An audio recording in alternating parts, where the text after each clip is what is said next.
This is the Humanist Report with Mike Figueredo. The Humanist Report podcast is funded by viewers like you through Patreon and PayPal. To support the show, visit patreon.com/Humanist Report or become a member at humanistreport.com. Now, enjoy the show. Welcome to the Humanist Report podcast. My name is Mike Figueredo, and this is episode 225 of the program.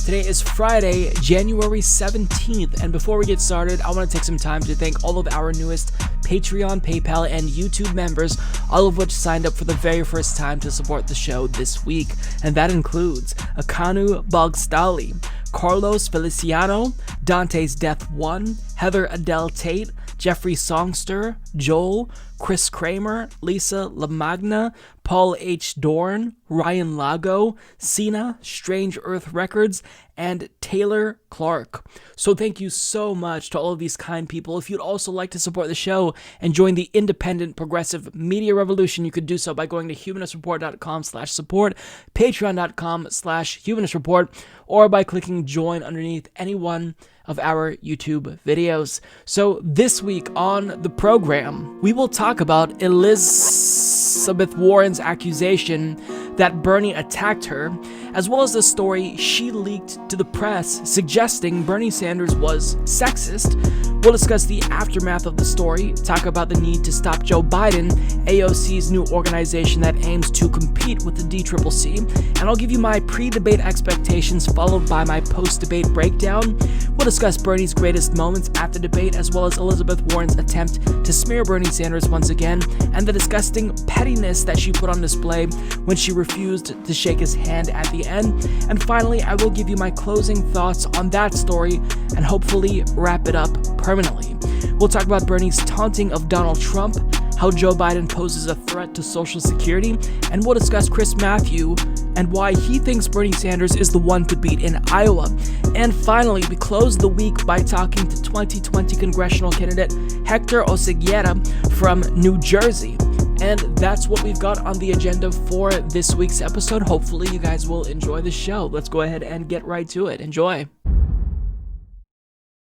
Well, the 2020 Democratic Party primary is officially getting ugly, and it is all because of Bernie Sanders. Now, of course, you would believe that if you only consumed mainstream media, but Politico published a piece where they are alleging that Bernie Sanders is now stealthily attacking Elizabeth Warren, or more specifically, they're saying that Bernie is instructing his volunteers to attack Elizabeth Warren. So as Alex Thompson and Holly Otterbein of Politico write, Sanders' campaign has begun stealthily attacking Warren as a candidate of the upper crust who could not expand the Democratic base in a general election, according to talking points his campaign is using to sway voters and obtained by Politico. The script instructs Sanders' volunteers to tell voters leading toward the Massachusetts senator that the people who support her are highly educated, more affluent people who are going to show up and vote Democratic no matter what, and that she's bringing no new bases into the Democratic Party. I like Elizabeth Warren. Optional, the script begins. In fact, she's my second choice. But here's my concern about her. It then pivots to the criticisms of Warren. Now, I don't know why Politico chose to characterize this as an attack in the first place, because if you're just citing the demographics of people who support a particular candidate, assuming that you have the statistical data to back it up, that's not an attack. That's just stating a fact. And I'm sure that most campaigns have some type of script so that way their volunteers know how to respond to, a voter that they contact if they support a different campaign. But what really makes this ironic is that Politico is calling this an attack when they're the ones who originally published this attack, because back in July, this is an article that they put out. Quote, Sanders and Warren voters have astonishingly little in common. His backers are younger, make less money, have fewer degrees, and are less engaged in politics. And if you'll notice, the author of this article is none other than Holly Otterbein, who is the same person who co-published the article that we just read, where this statistic is, apparently an attack, or a stealth attack, as they put it. And they also tweeted out what they now deem is an attack on Warren, and as 2020 candidate Anthony Clark puts it, you can't make this shit up. Exactly. This is a perfect example of how the corporate media tries to manufacture some type of controversy. They cited statistics, wrote an article about this, and now that same author is saying because one of Bernie's volunteers is using this data that we published, well, that's an attack on Elizabeth Warren. So the story in and of itself is nonsensical, but you would expect Elizabeth Warren to not take the bait because that's what she's done. However, she didn't do that. She took this story, ran with it, and is now playing the victim, and she's saying, I can't believe that Bernie Sanders would attack me like this and trash me like this. She's feigning outrage. So take a look at what she had to say. The Bernie Sanders campaign and the way that they are talking about you at the doors here in Iowa, basically saying that your voters are people who will vote Democrat anyway, that you don't bring new bases into the Democratic tent. Why is he wrong? I was disappointed to hear that Bernie is sending his volunteers out to trash me. Bernie knows me and has known me for a long time.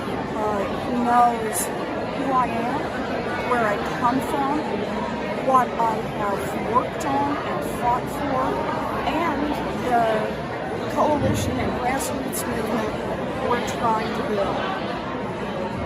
Democrats want to win in 2020. We all saw the impact of the factionalism in 2016, and we can't have a repeat of that. Democrats need to unite our party, and that means pulling in all parts of the Democratic coalition. It means building a grassroots movement with face-to-face conversations with people who door knock. It means getting our positive message out to people. That's how we will beat Donald Trump. We cannot nominate someone who takes big chunks of the Democratic coalition for granted. We need someone who will bring our party together. We need someone who will excite every part of the Democratic Party, someone who will be there, someone that every Democrat can believe in. I hope Bernie reconsiders and turns his campaign in a different direction. You say you need someone, though, who every Democrat can get behind. Is that not Bernie Sanders? I believe we need someone every Democrat can get behind. I'm out there fighting for every Democrat. So, she took the bait. And she is absolutely playing the victim. And I'll tell you why I think she's doing this. But she says, I was disappointed to hear that Bernie sent his volunteers out to trash me. And I hope Bernie reconsiders and turns his campaign in a different direction. Really, Warren? Really?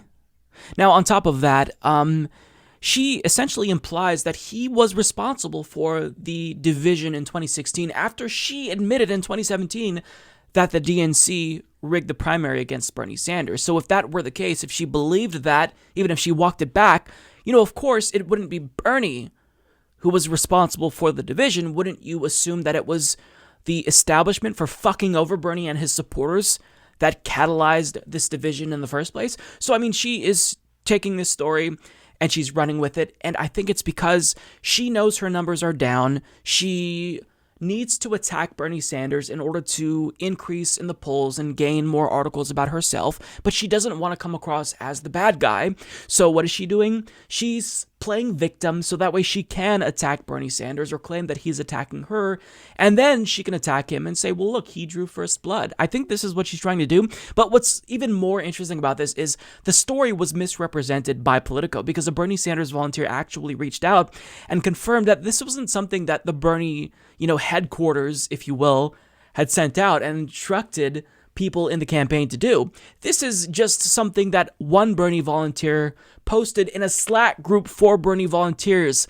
And Eric Isaac, who's a Bernie volunteer, clarified on Twitter saying, here's what actually happened. A random user who's only ever posted once before posted that document in the Sanders volunteer Slack group. A moderator promptly removed it and stated that it was not a campaign source. Bernie is not sending his volunteers out to trash any candidate. We have a very strict code of conduct on how we must interact with voters if we want to be part of the campaign. Politico and every other outlet reporting on this non-story are being incredibly incredibly irresponsible. I would happily post a screenshot of the conversation in Slack, but then I would be violating the agreement I made with the campaign to not share screenshots from Slack. They delete anything that talks about any other candidate in a negative way. I could right now go dump a document criticizing every candidate in Warren's campaign's app, then screenshot it and send it to Politico so they could write a story about it.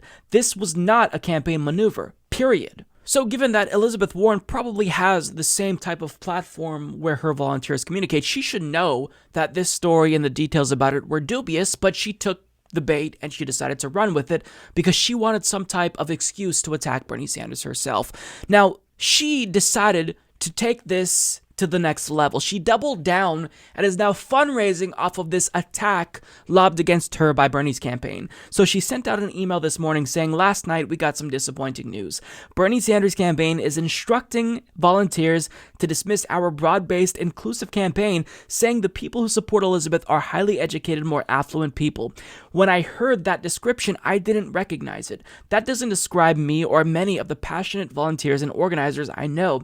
This type of attack isn't about disagreeing on issues. It's about dismissing the potency of our grassroots movement. Let's be clear, as a party and as a country, we can't afford to repeat the factionalism of the 2016 primary to win in November. We need a nominee who can unite a broad coalition of Democrats, who will excite every part of the Democratic Party and inspire more people to join the fight.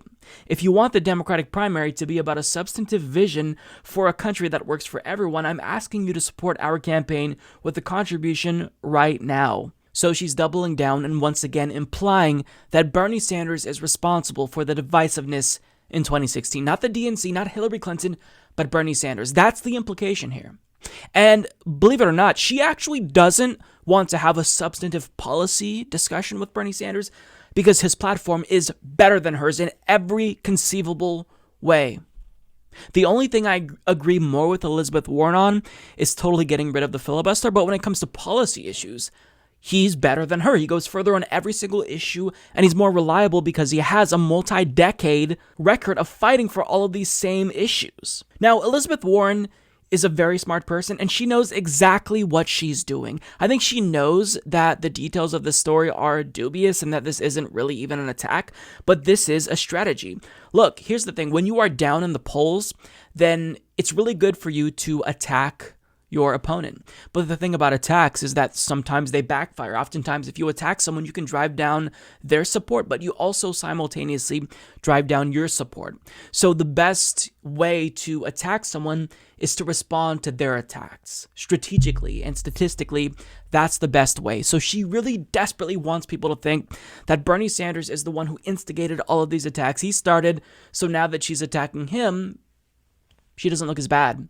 It's strategy, and it tells you that she's not really an ally. She doesn't actually care about the progressive movement. She's just in this for herself.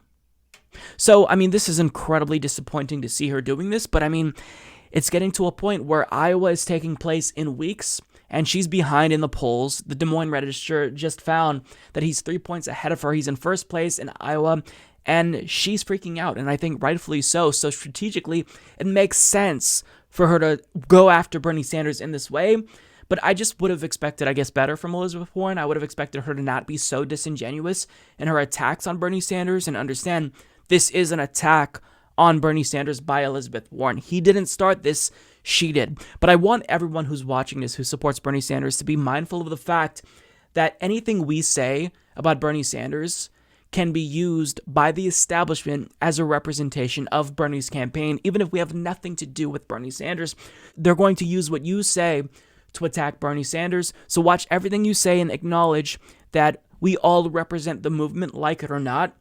And I don't know what else to say. This is incredibly disappointing to see Elizabeth Warren, use this manufactured, disingenuous story to attack Bernie Sanders, but she wants to win, and she doesn't really care if it hurts the aggregate progressive movement. I don't think she really cares about being part of it. She just wants to be the nominee, and she knows that her opponent is in the lead, and she has to attack him if she wants a boost. So I wouldn't be surprised if she attacked Bernie Sanders at tomorrow's debate, but she doesn't want to talk about policy. Understand that, because Bernie Sanders will win that discussion 10 times out of 10 because he's just better than her on that. So she has to resort to these types of manufactured controversies in order to try to bring him down. So rather than targeting, Joe Biden and Pete Buttigieg, she's going after Bernie Sanders. So this is disgusting, and Elizabeth Warren needs to understand that if she's truly worried about divisiveness, then further dividing the progressive movement isn't the best way to go about this. And I'll leave that there.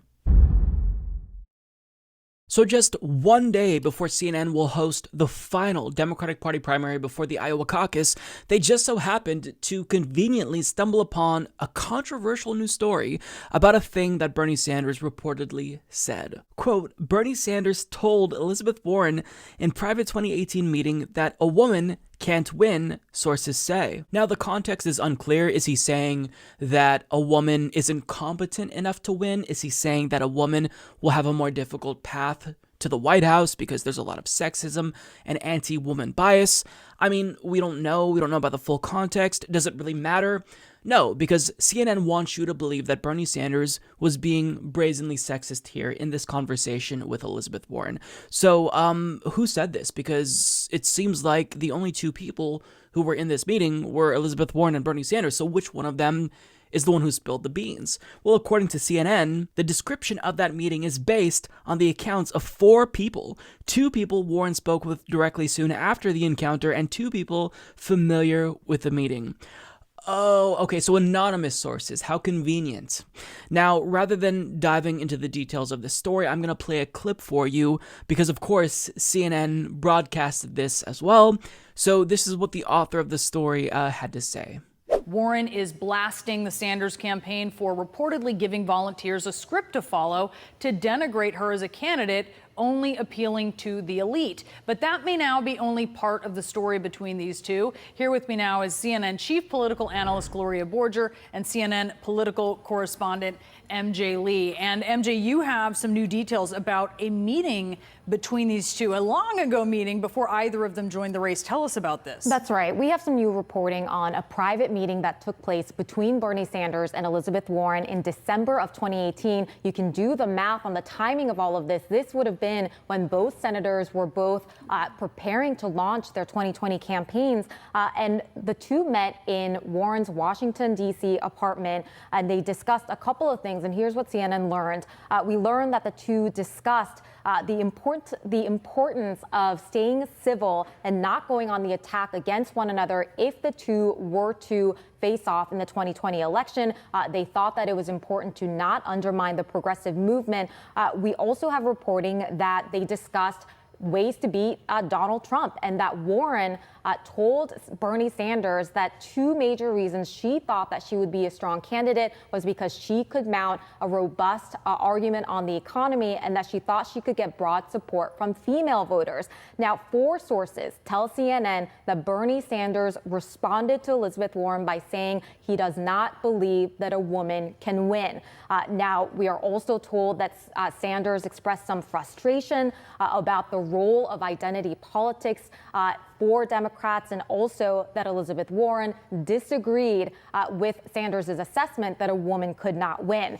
Now, the Warren campaign did not comment in response to this story, but Bernie Sanders has just sent this statement to CNN. I will read it in full. He says, "It is ludicrous to believe that at the same meeting where Elizabeth Warren told me she was going to run for president, I would tell her that a woman couldn't win. It's sad that 3 weeks before the Iowa caucus and a year after that private conversation, staff who weren't in the room are lying about what happened. What I did say that night was that Donald Trump is a sexist, a racist, and a liar who would weaponize whatever he could.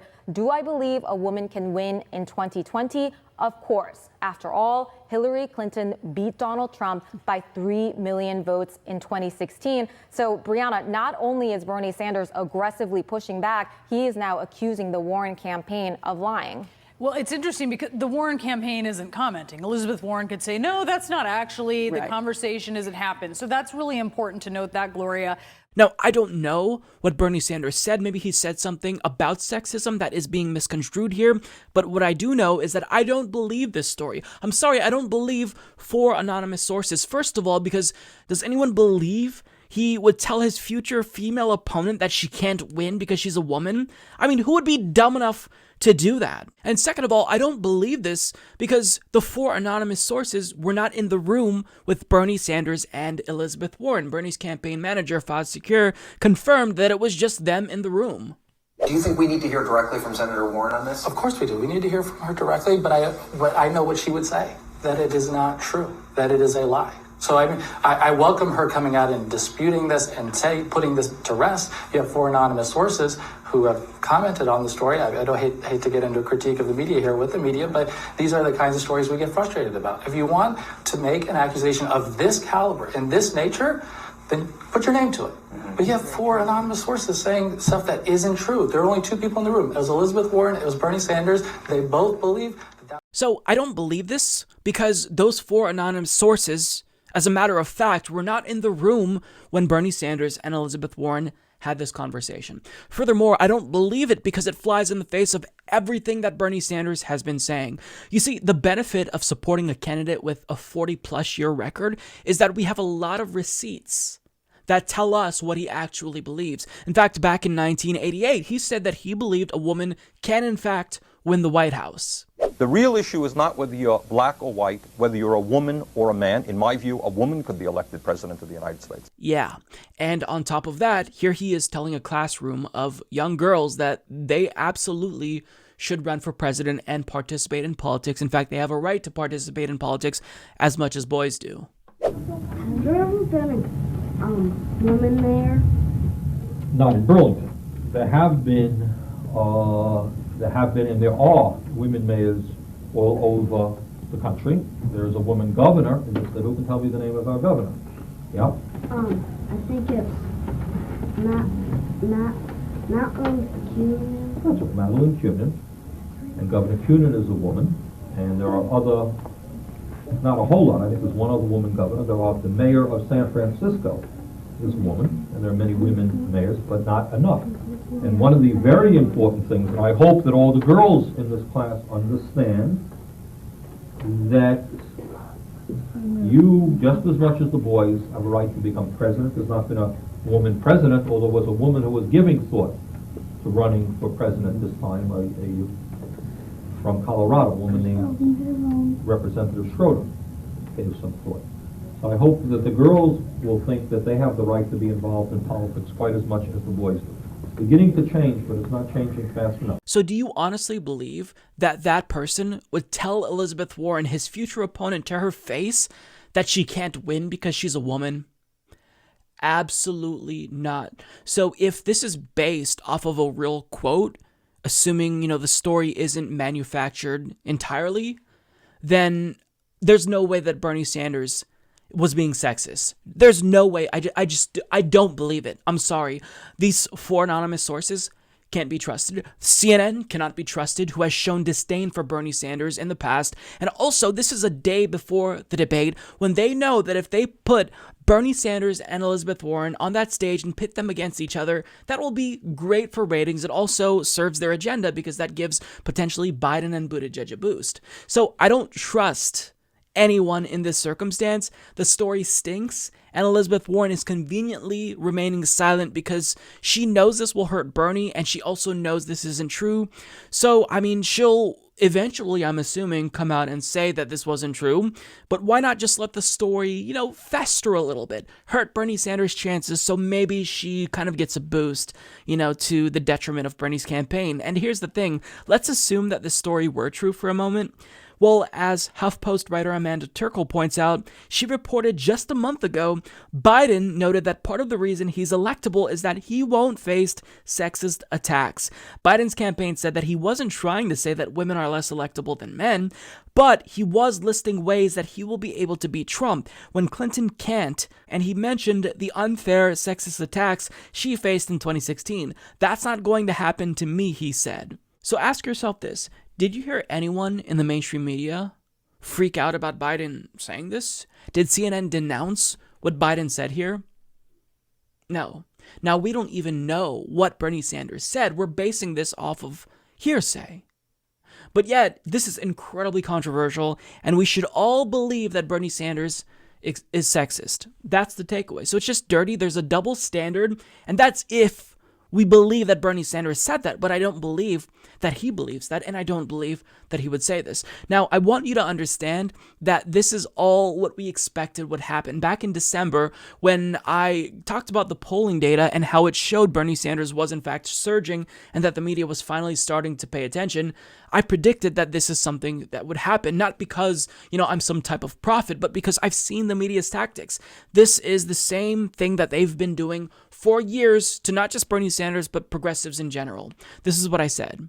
But once pretty much the CNNs, the MSNBCs, the Fox Newses of the world acknowledge that he is in fact leading and he has a real shot at the nomination, we will see a barrage of criticism that will be like anything we have ever seen before. Because if you thought that the smears of Bernie Sanders have been disgusting now, which they have been, you haven't seen anything yet. Because capital will not just, roll over and die. It's going to fight with everything it has.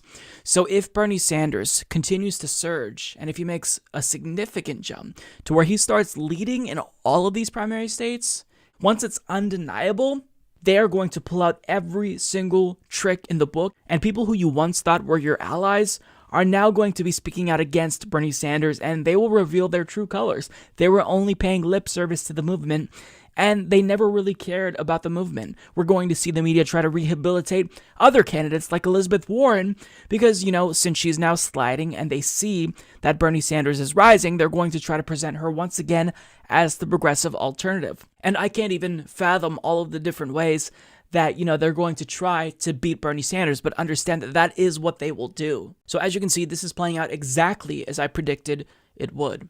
And the attacks on Bernie Sanders and the smears, quite frankly, have ramped up after the Des Moines Register released a poll that showed he was in first place in Iowa. Once that poll came out, a poll that is largely viewed as the gold standard and showed that Bernie was in first and Elizabeth Warren wasn't too far behind, that made pundits lose their mind because this poll shows that Bernie has a real shot if he can actually win Iowa. So buckle up because this is only the beginning. As I stated, they are not going to allow Bernie Sanders to walk and, just cruise on to the nomination without any level of resistance. They are going to fight him tooth and nail, and we're just seeing the beginning. But keep calm and understand that this is what we expected and anticipated, and we are all ready to respond because we have receipts. Don't get discouraged by these smears.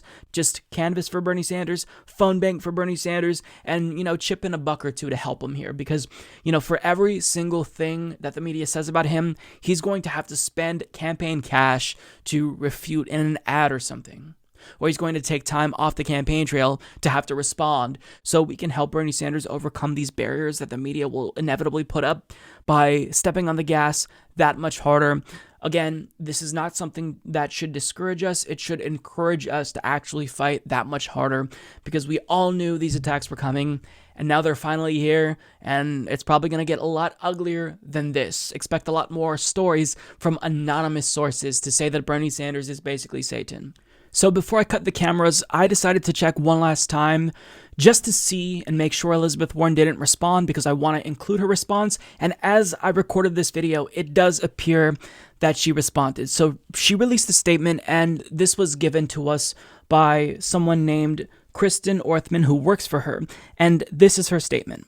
Bernie and I met for more than 2 hours in December 2018 to discuss the 2020 election, our past work together, and our shared goals, beating Donald Trump, taking back our government from the wealthy and well-connected, and building an economy that works for everyone. Among the topics that came up was what would happen if Democrats nominated a female candidate.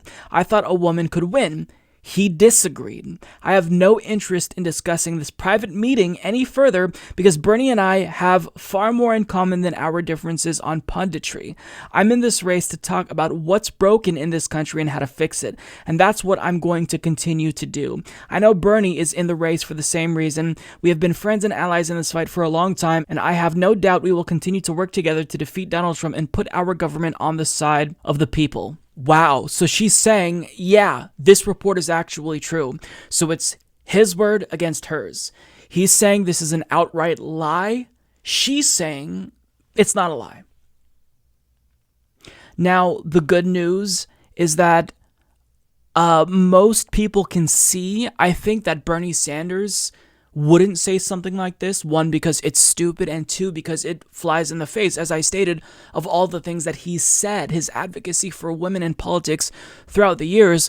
But the bad news is that even if I don't believe the average person will believe, this line of attack or whatever Bernie Sanders said in whatever context, the media hates Bernie Sanders more than they hate Elizabeth Warren. In fact, I think they like Elizabeth Warren, and they're going to believe her over him in this situation. So this is damaging. This is devastating. I can't believe this. And the fact that she is refusing to provide us with any additional context. What Bernie Sanders said, did she misconstrue it? Did they misconstrue it? I mean, you're not telling us anymore, really? It goes to show you that she wants Bernie Sanders to be damaged because of this, and she's not serious about helping the progressive movement. Otherwise, she would give us more information about this. This is absolutely ridiculous. Now, on top of that, while I was recording this, Sean King gave us some news. He actually has a source.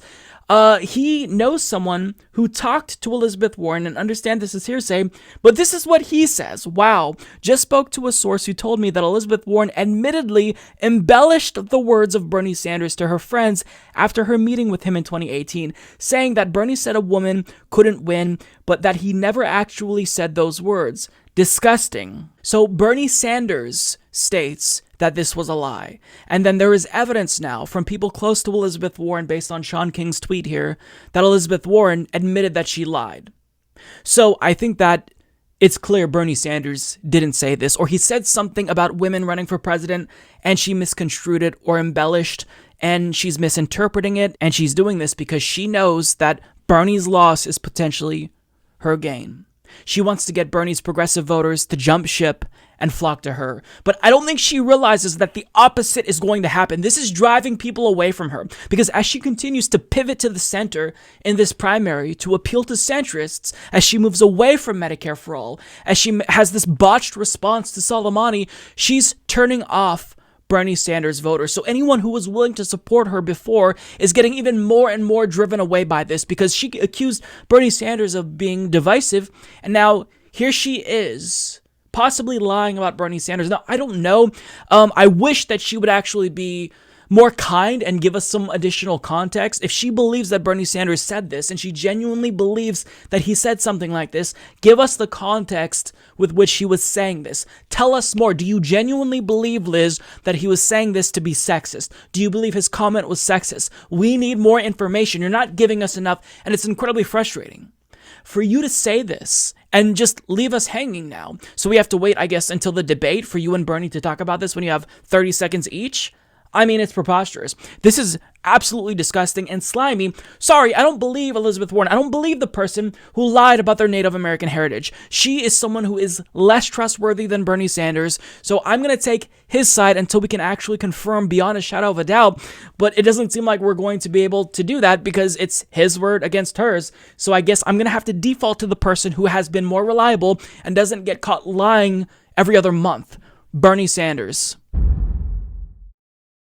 So we will never know exactly what was said in that private meeting between Bernie Sanders and Elizabeth Warren, but more and more as we gather additional resources, learn more about the context, it seems like Bernie Sanders' interpretation of that event is more accurate, and on top of that, it seems like Elizabeth Warren's team deliberately leaked this story in hopes that maybe this would hurt Bernie Sanders and that they would benefit from this. Now, we do know that somebody else who met with Bernie Sanders claims that he never said anything like this.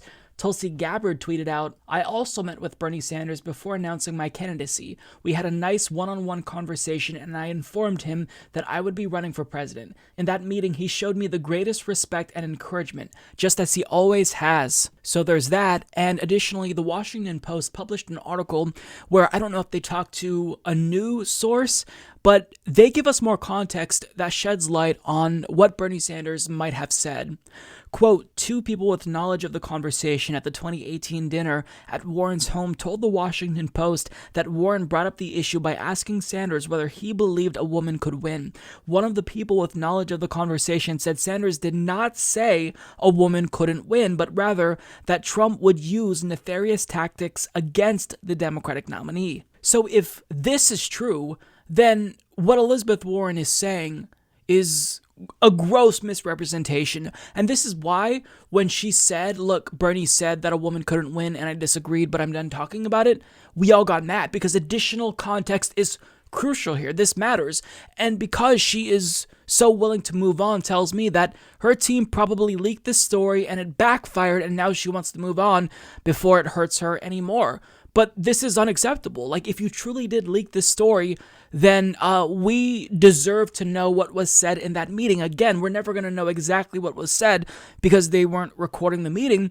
But I mean, you are bringing this up now, so let's talk about it. Let's have an honest conversation about this so that way we can figure out where the truth is. But as time goes on, it does seem like Elizabeth Warren's team did leak this story to the press. As Steve Peoples of AP reports, a senior Bernie Sanders advisor tells me that they believe that Elizabeth Warren's campaign intentionally leaked a false description of their 2018 meeting. Says it's a recent pattern of Warren attacking the Democratic frontrunner. So Bernie's team now believes that Elizabeth Warren leaked this story to the press, and even Nate Silver of 538, who is no fan of Bernie Sanders, believes that Elizabeth Warren's team most likely leaked this story, tweeting, wait, there are people who don't think the Warren campaign leaked the story? So if I had to guess, it seems like Elizabeth Warren's team did in fact leak this story because they want to hurt Bernie, because we're 3 weeks away from Iowa, and their team is desperate because her numbers are falling. And that is incredibly unfortunate, because if you truly wanted to contrast, the differences between you and Bernie Sanders, if you stick to policy, nobody would have a problem with that. But you chose to go the smear route, and that's really disgusting. That's something that I do not respect.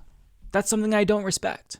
Because sexism in politics is an incredibly important issue, and if Bernie Sanders talked about the, prevalence of sexism and how it's a real issue, and you misconstrued what he said to suit your own political narrative, that's really disgusting, and it seems like that's the case. So I just don't see why Bernie Sanders would lie about this. It's clear that Elizabeth Warren leaked the story because she had the most to gain here, and when you take into consideration Sean King's sources, if we can accept what he's saying as truth, that, she admitted that she embellished what Bernie Sanders had said, then it really doesn't look good for Elizabeth Warren. Now look, I don't know if this is going to hurt Bernie overall, but I do know that it's not going to help Elizabeth Warren, although it may benefit one candidate, Joe Biden. And let me remind you that he is currently the front runner.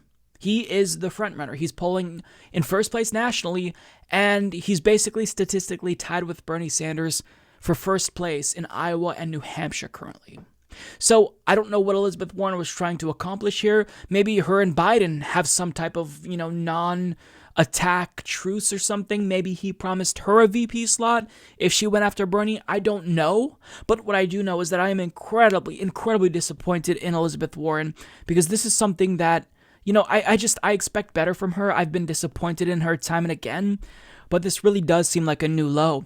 Now, I do want to play you a couple of clips. The first one is from Anna Kasparian, who appeared on CNN, and she talked to Chris Cuomo and Howard Dean. I'm not going to play what Howard Dean had to say, but I will play what Anna said, because she made phenomenal points about this, and everything she said needs to be heard by everyone. We also need to mention that Bernie Sanders encouraged Elizabeth Warren to run back in 2016. And there are multiple videos of Bernie Sanders dating back to the 1980s where he publicly spoke about how he believes a woman can win. And so all of this contextual information is incredibly important to the conversation, and unfortunately it's being left out to paint a particular candidate as some sort of sexist when the facts just don't bear that out. Well, we don't know what the facts are, because Elizabeth Warren says... We do, though. But he said it. We have evidence of... No, how do we know he said it? No, I don't know anything. I'm saying Elizabeth Warren says he said it. So now...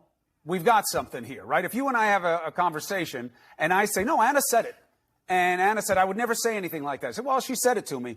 Now we have a problem, Anna. You're saying it's out of character. It's out of keeping. This isn't who he is. You have at the top of the ticket, you have Bernie Sanders. You have Senator Warren. You have former Vice President Biden. You have Buttigieg. And really, you have Klobuchar is hanging around. They all represent very different things. Is this proof of a party that does not know one or both of two things? One, who do we really want? Two, who can really beat this president? Well, I think it's important to look at how the polls have changed depending on how the candidates have positioned themselves on the policies. So if you can note, Elizabeth Warren was doing fabulously well in the polling when she was, positioning herself as a strong progressive, as a fighter for Medicare for all. She made a run. As someone who wanted to. She made a run, and she took some of Bernie's support during that time. But now there's been attrition. She's lost them back, and Bernie got some, and Buttigieg got some. So let me just finish my point. Go ahead. I think the reason why she noticed a dip in the polls, and if you just go back to the timing of all of this, it was after she put out her transition plan for Medicare for all. That transition plan made it abundantly clear that she was not actually going to push for Medicare for all. She was really going to push for a public option. Then you see this dip in the poll, right? Now, my problem with Elizabeth Warren is that rather than acknowledging the flaw in her tactic there and changing course, she has decided to bring up a conversation that she had with Bernie Sanders in December of 2018 when he notices a significant rise in the polls. Like, the American people aren't stupid. They notice what's going on. They notice that she's bringing this up at a time when her campaign is really struggling. Now, listen, I think it's a bad move on her point. I don't want to give them... I think she should focus on policy. I hear you. So everything that I have had on my mind, she said there. She called Warren out for wanting to shut down the conversation. She talked about how Bernie Sanders wanted Elizabeth Warren to run against Hillary Clinton back in 2015. In fact, we all know there are multiple reports. This is confirmed by Bernie Sanders' campaign as well as reporters that Bernie Sanders would have never ran had Elizabeth Warren entered the race, but he wanted a progressive to challenge Hillary Clinton. Elizabeth Warren refused to step up because she was too afraid to challenge power, and Bernie did. So why would he want someone who he believes would lose to challenge Hillary Clinton? Like, that doesn't even make sense. Everything Anna said was phenomenal, and it's so crucial that we have people in mainstream media to speak truth to power, because CNN has been talking about this all day long, and I'm not necessarily of the belief that CNN viewers, who are usual viewers of the program, of the network, will be supporting Bernie Sanders anyway, but nonetheless, they need to hear a counter-argument that makes sense, and Anna Kasparian was a breath of fresh air. So that was phenomenal. Kudos to her. Now, I've got one more clip for you. This is from the senior advisor to the Sanders campaign, Jeff Weaver. He talked to Cuomo, and he also explained the situation, what he thinks maybe happened. Perhaps Elizabeth Warren misconstrued what Bernie Sanders said, but he also called CNN out for their bias, which was also incredibly important because after a Des Moines Register poll came out showing that Bernie Sanders was in first place, CNN featured that poll. They cited it, and then they had the headline, "No clear leader." As you can see now from the graphic that I put up on the screen, this is what CNN ran with. No clear leader when Bernie Sanders is clearly the leader. So Jeff Weaver addressed this story and also talked about that bias that CNN needs to address themselves. You guys are running against somebody where your high ground's supposed to be, he's a liar. We don't lie the way he does. We may have our wires crossed. I don't know. I wasn't in the room. You weren't in the room. Elizabeth Warren was. Correct. And she's saying he For sure. said it. So you're in a box now where either you're saying she's lying or you got to own it and give a context argument. Which is it? Well, look, Chris, I think there was some wires crossed. I mean, clearly what there does was that a mean, discussion. wires he went crossed? There. They had lasagna, and so what you're saying is that she said, "Hey, Bernie, glad to see you. Hey, Elizabeth, how are you? Hey, I'm running for president, Bernie. Oh, a woman can't win." Is that how the conversation went? I don't think so.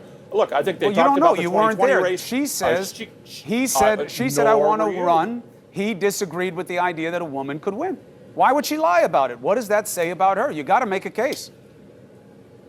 No, what I'm saying is I think their wires are crossed. I think there was a discussion about Trump, misogyny, sexism in politics, and the difficulty of running in the era of Trump for women, the special challenges that women face in the era of Trump. But, those conversations can sometimes get misconstrued, Chris. I get you. Maybe that's what it is. But they got to clear it up. And I'll tell you why. Here's why you have to clear it up. I know if you take a step sideways and say, what do you care about this for? We have much bigger issues. Yes and no. The biggest issue that you face, I face, we all face right now in this circus of what has become of our political dialogue is the truth. The truth has to matter on every level if you want to lead us. That's why this story matters. I don't care if Bernie Sanders thinks a woman can run, win, not win. As long as he makes the case, that's fine. We're still allowed to our opinions in this democracy. And obviously, he knows women can be formidable. One beat him by 4 million votes, and she beat this standing president by 2.8 million votes. But the truth matters, Jeff. That's why I'm asking you, and that's why I don't like that Danny DeVito got pulled. No, look, the truth does matter, Chris. There's no doubt about that. You know, Bernie Sanders, as you know, has a well-earned reputation for being authentic about talking about what's on his mind and not sugarcoating things. I think voters understand that. That's why they like Bernie Sanders. As you know, because you've been in this business for a while, a lot of voters you talk to are like, I don't agree with Bernie on everything, but you know what? The guy says the way he sees it. He's honest. He doesn't sugarcoat it. He's not calculating. And I think folks have to weigh that. The truth of the matter is they had a meeting, a one-on-one meeting, and as I said, I think it's fairly likely, based on what I know, that the wires got crossed. It is unfortunate that a year after the meeting, frankly, that this was sort of leaked out, dumped out by folks who weren't at the meeting. You got to ask some questions about that, given that it's 3 weeks before the Iowa caucus. Bernie Sanders, as you know, because you follow these things very closely, is on top of the polls in Iowa. He's on top of most of the polls in New Hampshire, tied in Nevada, and the top of the polls in California. And so, you do have to wonder about the timing of this, not on the part of Senator Warren, but some of the people around her. Well, but look, she's weighing in on it. And look, not all the polls, right? You guys are all knotted up at the top, and I think it's a real statement about the state of confusion within that party about what they think beats this sitting president and what they really want. So let's go to tomorrow night. You're Bernie Sanders. Well, I will say this. Let me just say this one point on that point, Chris. Let me just say this. Only when it's Bernie Sanders ahead by 3 does CNN run a banner that says unclear who's leading. If it's Joe Biden who's leading by 3, don't that's do not that how to it me, works. Jeff. But anyway, Jeff, hold on. No, but that's true, Chris. Come on. It's not true. You know that's and just to be clear, you're within the margin of error right now, which is fine. That's my point about the whole top of the ticket. I've said it to you. I've said it many times. But let's just be clear here. Let's put our cards on the table. You know me well, brother. I was on New Day talking to Bernie Sanders before he was even in the race, saying, hey, you're so big on these ideas. They're such big ideas. Why don't you run if you want your voice? And he said, nobody wants to hear from Bernie Sanders about these things. So I have been someone who is a fan of Bernie Sanders' voice for a long time. Agreed. The reason why Chris Cuomo thinks that this is an important story is because, both Bernie Sanders and Elizabeth Warren call out Donald Trump for his repeated lies, rightfully so. But now we're in a situation where Bernie Sanders says one thing, Elizabeth Warren is saying another thing, and one of them is clearly lying. So what matters is the truth, right? They both claim to care about the truth, but yet one of them is lying. And it doesn't matter that Joe Biden boasted about how sexism isn't going to impact him since he's not a woman. What matters is that we need to figure out who's lying. Is it Bernie Sanders or Elizabeth Warren? I mean, that was incredibly sanctimonious of him.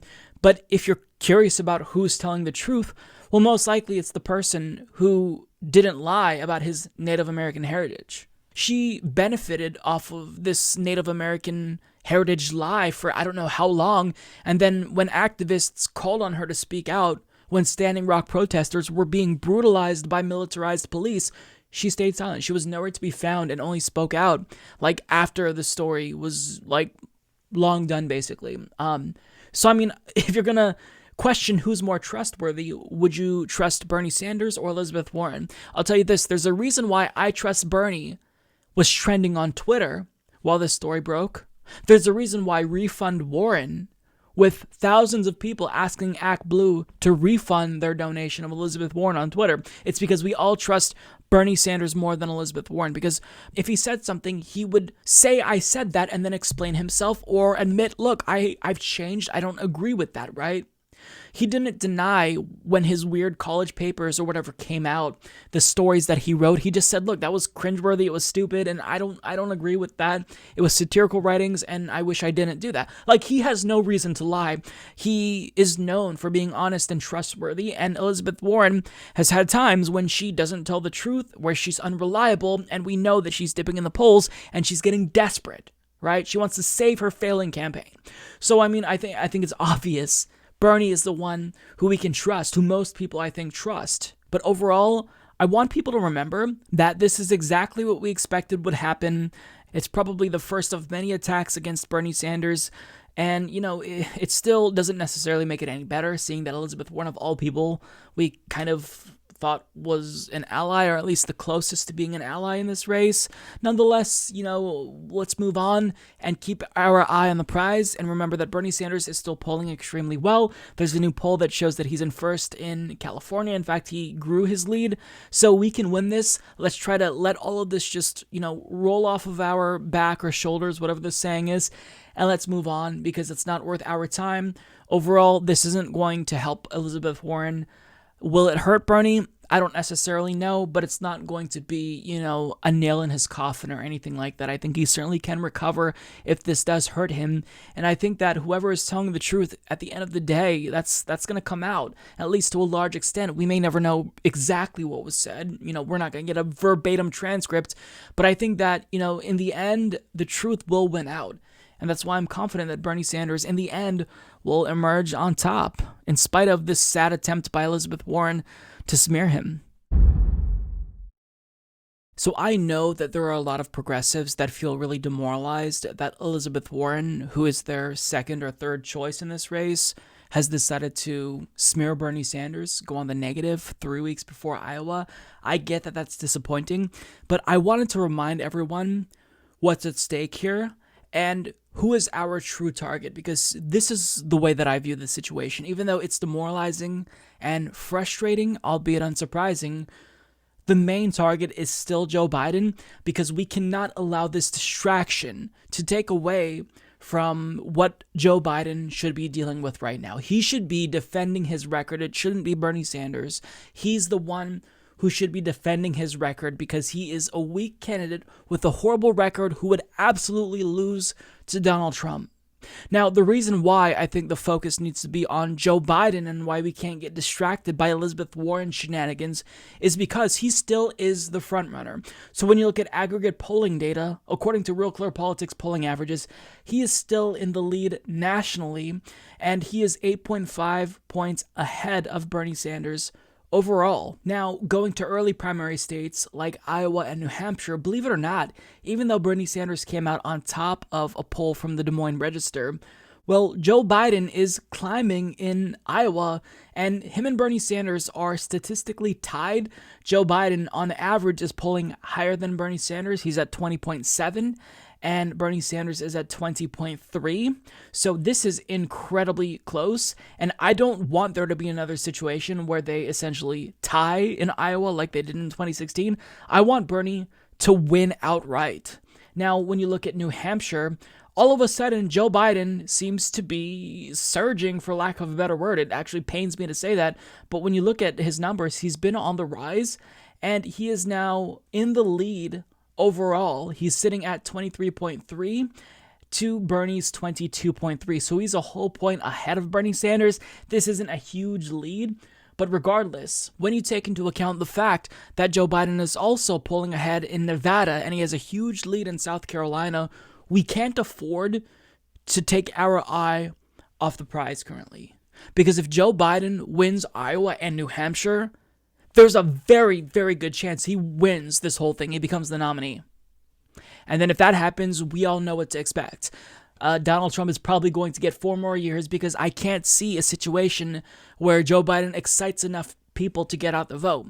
So this is what's at stake here. Losing to Donald Trump. If we allow Elizabeth Warren to distract us when we should be going after Joe Biden, then we are doing the establishment's work for them, because Elizabeth Warren is not going to win this nomination. Odds are she is not going to emerge victorious in early primary states, and she's probably not going to win. I mean, that's what the polling indicates currently. Now, that could change, but at this point in time, she's not doing well, and she's getting desperate. You can tell she knows that she's not doing well. So we need to focus on Joe Biden, and we all have to drive that point home to anyone that we know, our relatives. If they support Joe Biden, we have to let them know this individual not just has a horrible record, but he's going to lose if he faces off against Donald Trump in 2020. So we need to stop that from happening and acknowledge that there are going to be distractions from the media and Elizabeth Warren, but we have to stay focused and not get bogged down by that, right? It's difficult, and I get bogged down by it myself, admittedly, but we have to realize that Joe Biden is still the number one target because he's stronger than a lot of us anticipated. He has that support, and a lot of it is based on the fact that voters just, they're nostalgic for the Obama years. He has the most name recognition, and they believe that he's the most electable against Donald Trump. We have to educate them, and we have to make sure that we do everything we can to stop Joe Biden, because like it or not, he's still in the lead, he's still a front runner, and we have to make sure we deny him victories in Iowa and New Hampshire. I cannot stress this enough. If Joe Biden wins Iowa, imagine what the media narrative would be. And I don't want to catastrophize too much because I don't think that that's very healthy, but I just want to put this into perspective. We can't let Joe Biden win Iowa. We can't. We are, really close to clutching victory here. Bernie Sanders can win these states, but it's not over, and we have to put in the work. We have to put our pedals to the floor and go 150%. If we were doing 100%, we've got to go 150%. Make more calls for Bernie. Knock on more doors for Bernie. Donate another $1 or $2 to Bernie Sanders. Now is the time that we all come together and we fight for Bernie, and we make sure that people know about Joe Biden's horrible record, because he is not out of this. Do not discount him, and never underestimate your opponent. Biden can still win, and for whatever reason, he's climbing in early primary states again after dipping. So we've got to stop that, and we've got to beat Biden. Let's all try to make sure that whenever these types of things happens, we keep things in a perspective and acknowledge what our real goal should be. Right now, Elizabeth Warren, she's a non-issue. It's Joe Biden. So last year on the show, we talked about how Cheri Bustos, who's the new head of the DCCC, has decided to blacklist organizations and vendors who choose to work with progressive primary campaigns that are challenging corporate Democrats. Now, this is incredibly bad, obviously, because we need to make sure that we're not discouraging primary campaigns against corporate Democrats who are bringing down the aggregate party and their name. But regardless, Cheri Bustos was refusing to listen or back down. In fact, she doubled down, and she's not going to reverse this policy. She's going to continue blacklisting progressive primary challengers, and that's incredibly disgusting, but it's predictable because the DNC and the DCCC, these organizations are corrupt and rotten to the core, and they don't want to do anything that would offend their corporate donors. Now, a number of progressives like AOC and Ro Khanna have spoken out about this to their credit, and they've condemned the DCCC, but what they've also been doing is protesting this move by not paying their dues into the DCCC. So when a candidate raises money and gets donations, usually a percentage of their overall fundraising is supposed to go towards the DCCC. But AOC has not been paying her dues. In fact, there's been reports now that she's pissing off a lot of Democrats because she is withholding her dues. In fact, she has withheld $250,000 from the DCCC, and there's been reports about this, how it's actually making people in the Democratic Party angry that they're paying their dues, but she isn't. But she's doing something that's principled. She's taking a stand against a corrupt organization, but on top of that, she's not doing this to try to hurt other Democrats, because in fact, she still is raising money for other Democrats, and she tweeted about this and responded saying, "I give quite a bit to fellow Democrats. We've raised over $300,000 for others, more than my dues, with over 50% going to swing states. The DCCC made clear that they will blacklist any organization that helps progressive candidates like me. I can choose not to fund that kind of exclusion." So this move here is incredibly bold because she is basically tapping a beehive. She's pissing off Democratic Party institutions that could try to hurt her in some way, shape, or form, right? They could deny money to her since she's not paying in her dues. I don't think she needs it since she even raised more than Nancy Pelosi. But on top of that, they can leak these types of articles to the press, which is what I think probably happened, where they talk about how, AOC, maybe she's selfish, nudge, nudge, wink, wink, for not paying her dues. But what AOC did in return, after the story kind of started to proliferate, is she created her own organization to compete with the DCCC so she can still help Democrats while not simultaneously helping corrupt organizations like the DCCC. And as Daniel Moranz of HuffPost reports, New York Democratic Representative Alexandria Ocasio-Cortez's new political action committee raised over $69,000 on Saturday, its first day of public fundraising, showcasing her influence amid a feud with senior House Democrats. Ocasio-Cortez's campaign, which shared in the proceeds from email and Twitter fundraising appeals for the PAC, also raked in about $100,000 on Saturday, according to official data that Ocasio-Cortez's campaign shared with HuffPost. On its own, the PAC, Courage to Change, received over 4,600 donations as of late Saturday night in amounts that averaged under $15. It's a very exciting launch, Ocasio-Cortez campaign spokesman Corbin Trent said. When I see so many people stand up and say they are ready to change not just DC but the country, it fills me with hope. We're paving a different path, her campaign wrote in the first fundraising email. The DCCC has been an entrenched tool in a system that blocks working-class candidates from running for office and protects out-of-touch incumbents. So this is what I'd like to call a boss move, because she is not playing their games. She's not going to do it. They're accusing her of not paying dues, and I think the reason why this story got out is, one, they wanted to shame her, but two, they were hoping that maybe she would pay dues, because when we see these reports about AOC even outraising individuals like Nancy Pelosi while not having to make a single call to a big donor, well, they think that's a lot of money, and since we're all self-interested members of Congress and we also want to get elected, we would like her to pay her dues because we like that she is, a prolific fundraiser, and we want some of that money.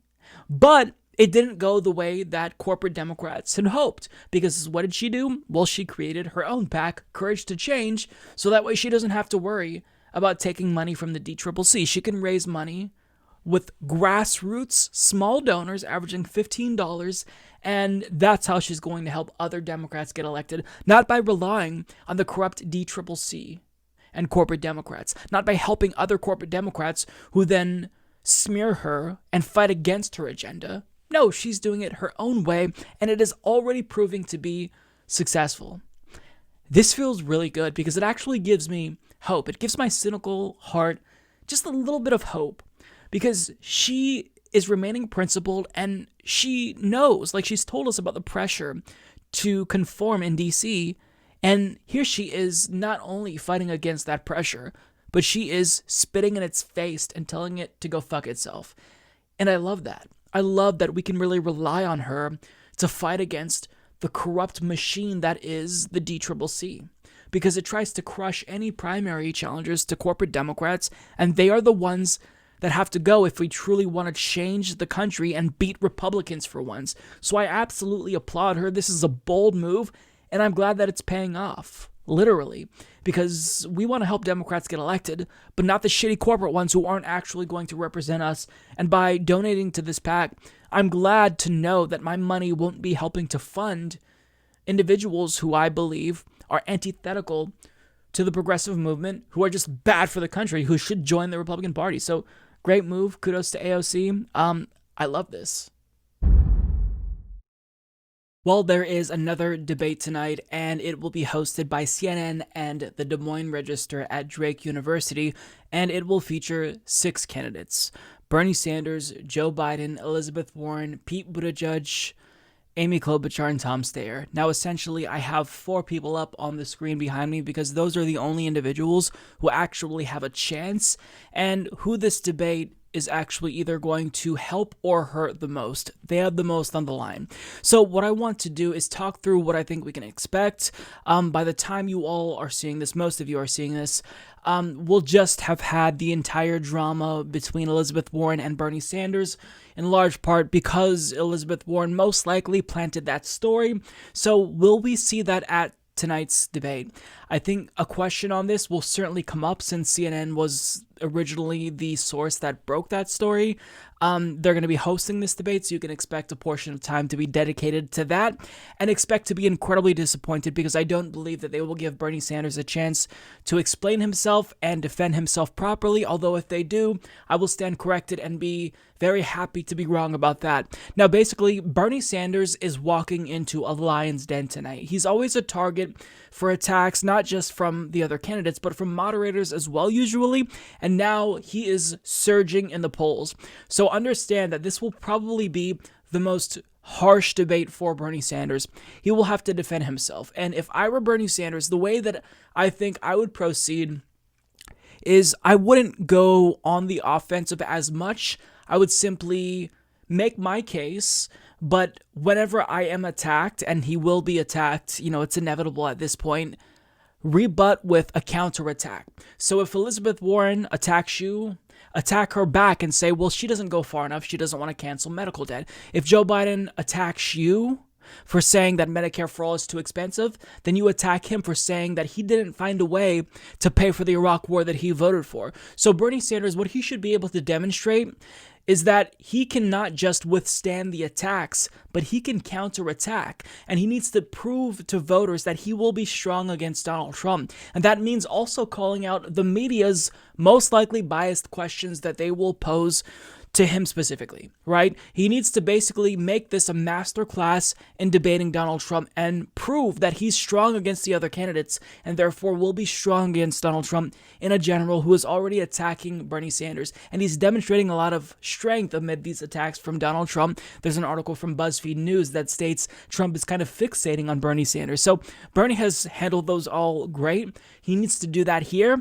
Take the gloves off, be absolutely brutal with the counterattacks, but don't go out of your way to attack another candidate on stage, because when you're starting to get into the lead, you really just have to maintain, right? But he's going to be attacked, but he's got to hit back really hard, really fast, and be able to concisely rebuke, these attacks that are lobbed at him, inevitably so. So if I am Joe Biden, he's got to have a phenomenal showing.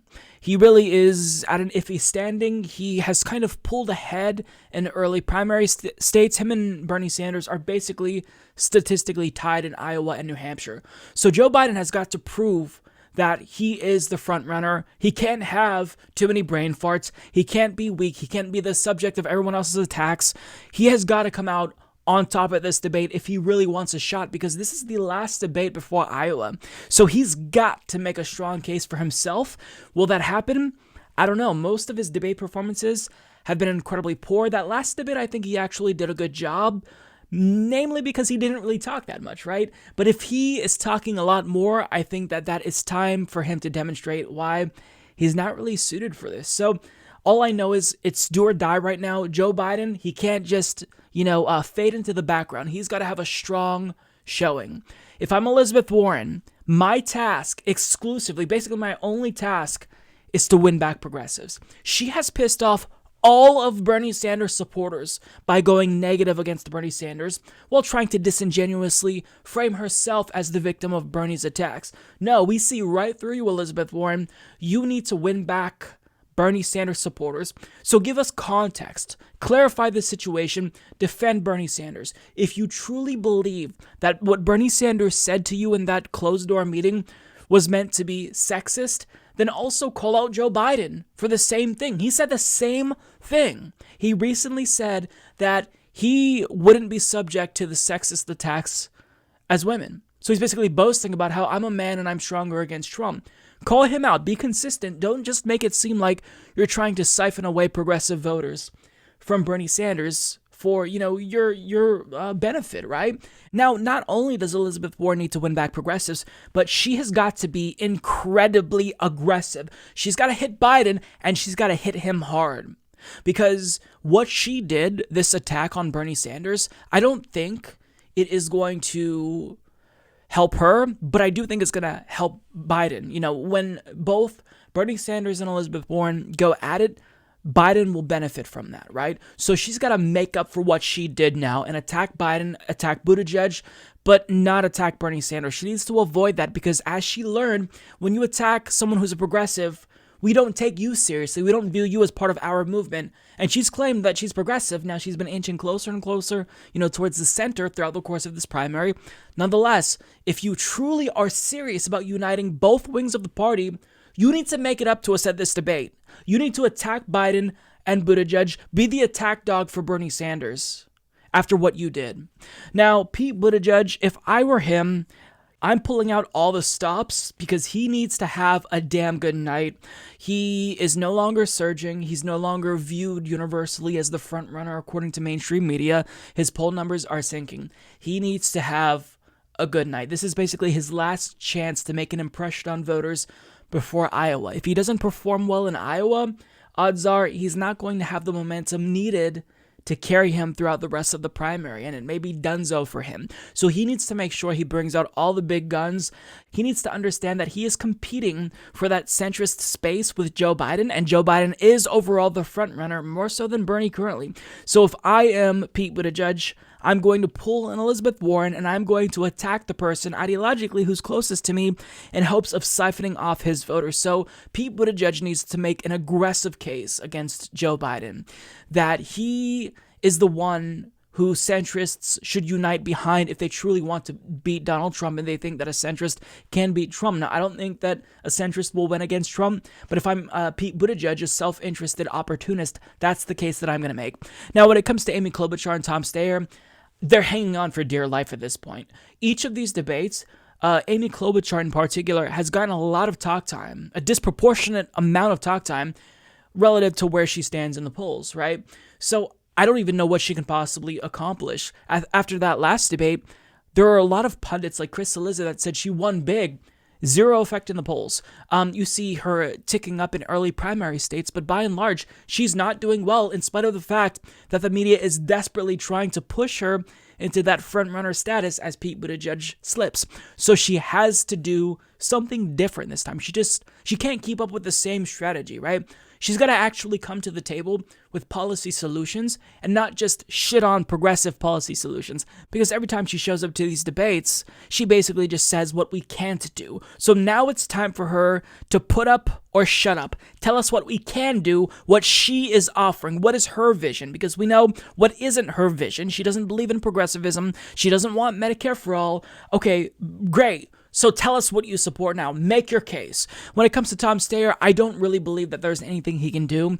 He barely qualified for this debate. He's hanging on for dear life. So best case scenario for him, he talks enough to where that increases his name recognition and he qualifies for the February debate. But at that point, will it really matter? I don't think there's really anything he can do. He's just lucky he made it on to that debate stage. But it's time for him to seriously think about wrapping this up because he has spent millions upon millions upon millions of dollars and it's not helping him at all. In fact, Mike Bloomberg jumped in and is admittedly outraising him but already outpolling him as well. So Tom Steyer, I don't know really why he's here. He shouldn't be included in this debate, one, because he's a billionaire, and two, because he has no shot at the nomination. There was one poll that seemed like an outlier where he came up at 15% in South Carolina. Well, unless there's other polls that also show those same results, I have to assume that poll is an outlier because of how bad he's doing nationally. He's not really catching on.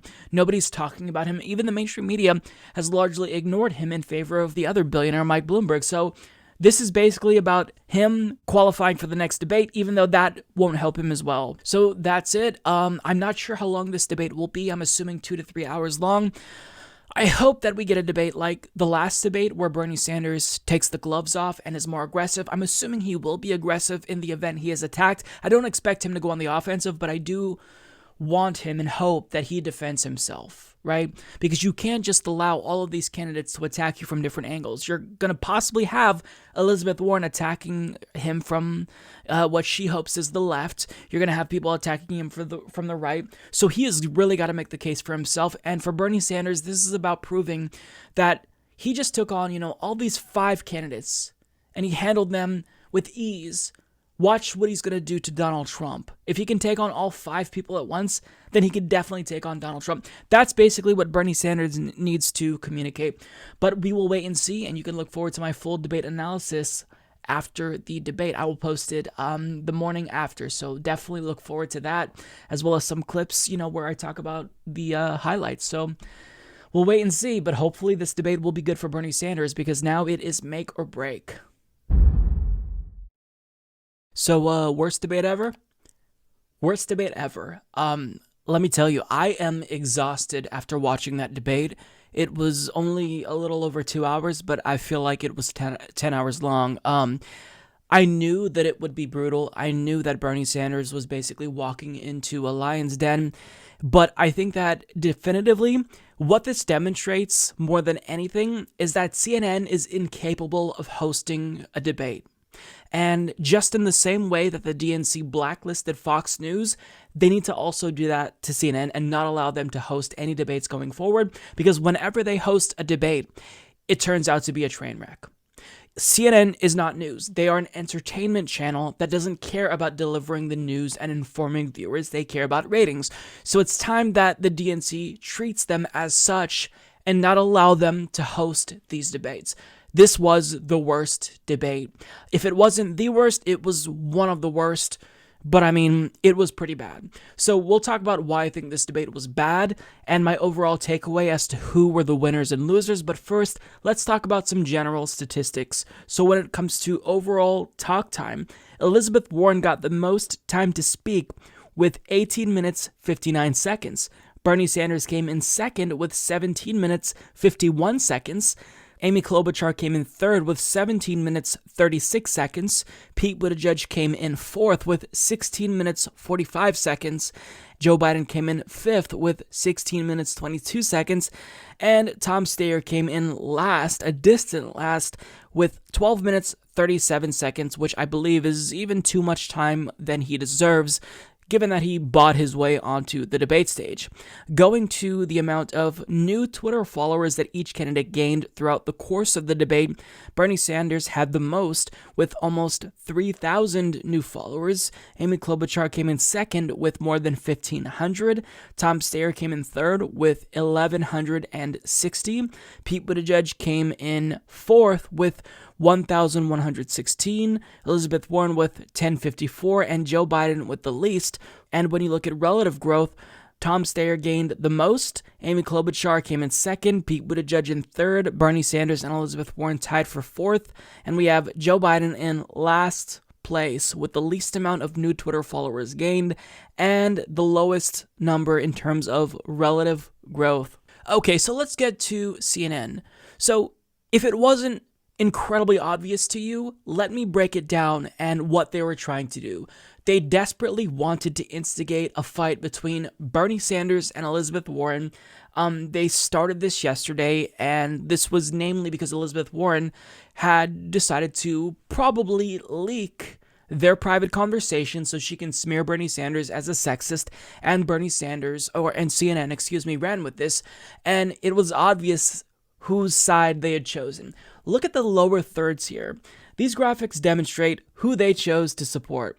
Question: Warren supports a new trade deal with Mexico and Canada. Why is Sanders' opposition to it wrong? Sanders' proposals would double federal spending over a decade. How will he avoid bankrupting the country? Does Sanders owe voters an explanation of how much his healthcare plan will cost them and the country? And on top of that, getting to the portion with Elizabeth Warren and Bernie Sanders, they ask Bernie Sanders, did you say that you don't think a woman can win? Bernie Sanders says, no, I never said that. The moderator immediately asks Elizabeth Warren why she thinks Bernie Sanders said that. Watch. Senator Sanders, I do want to be clear here. You're saying that you never told Senator Warren that a woman could not win the election. That is correct.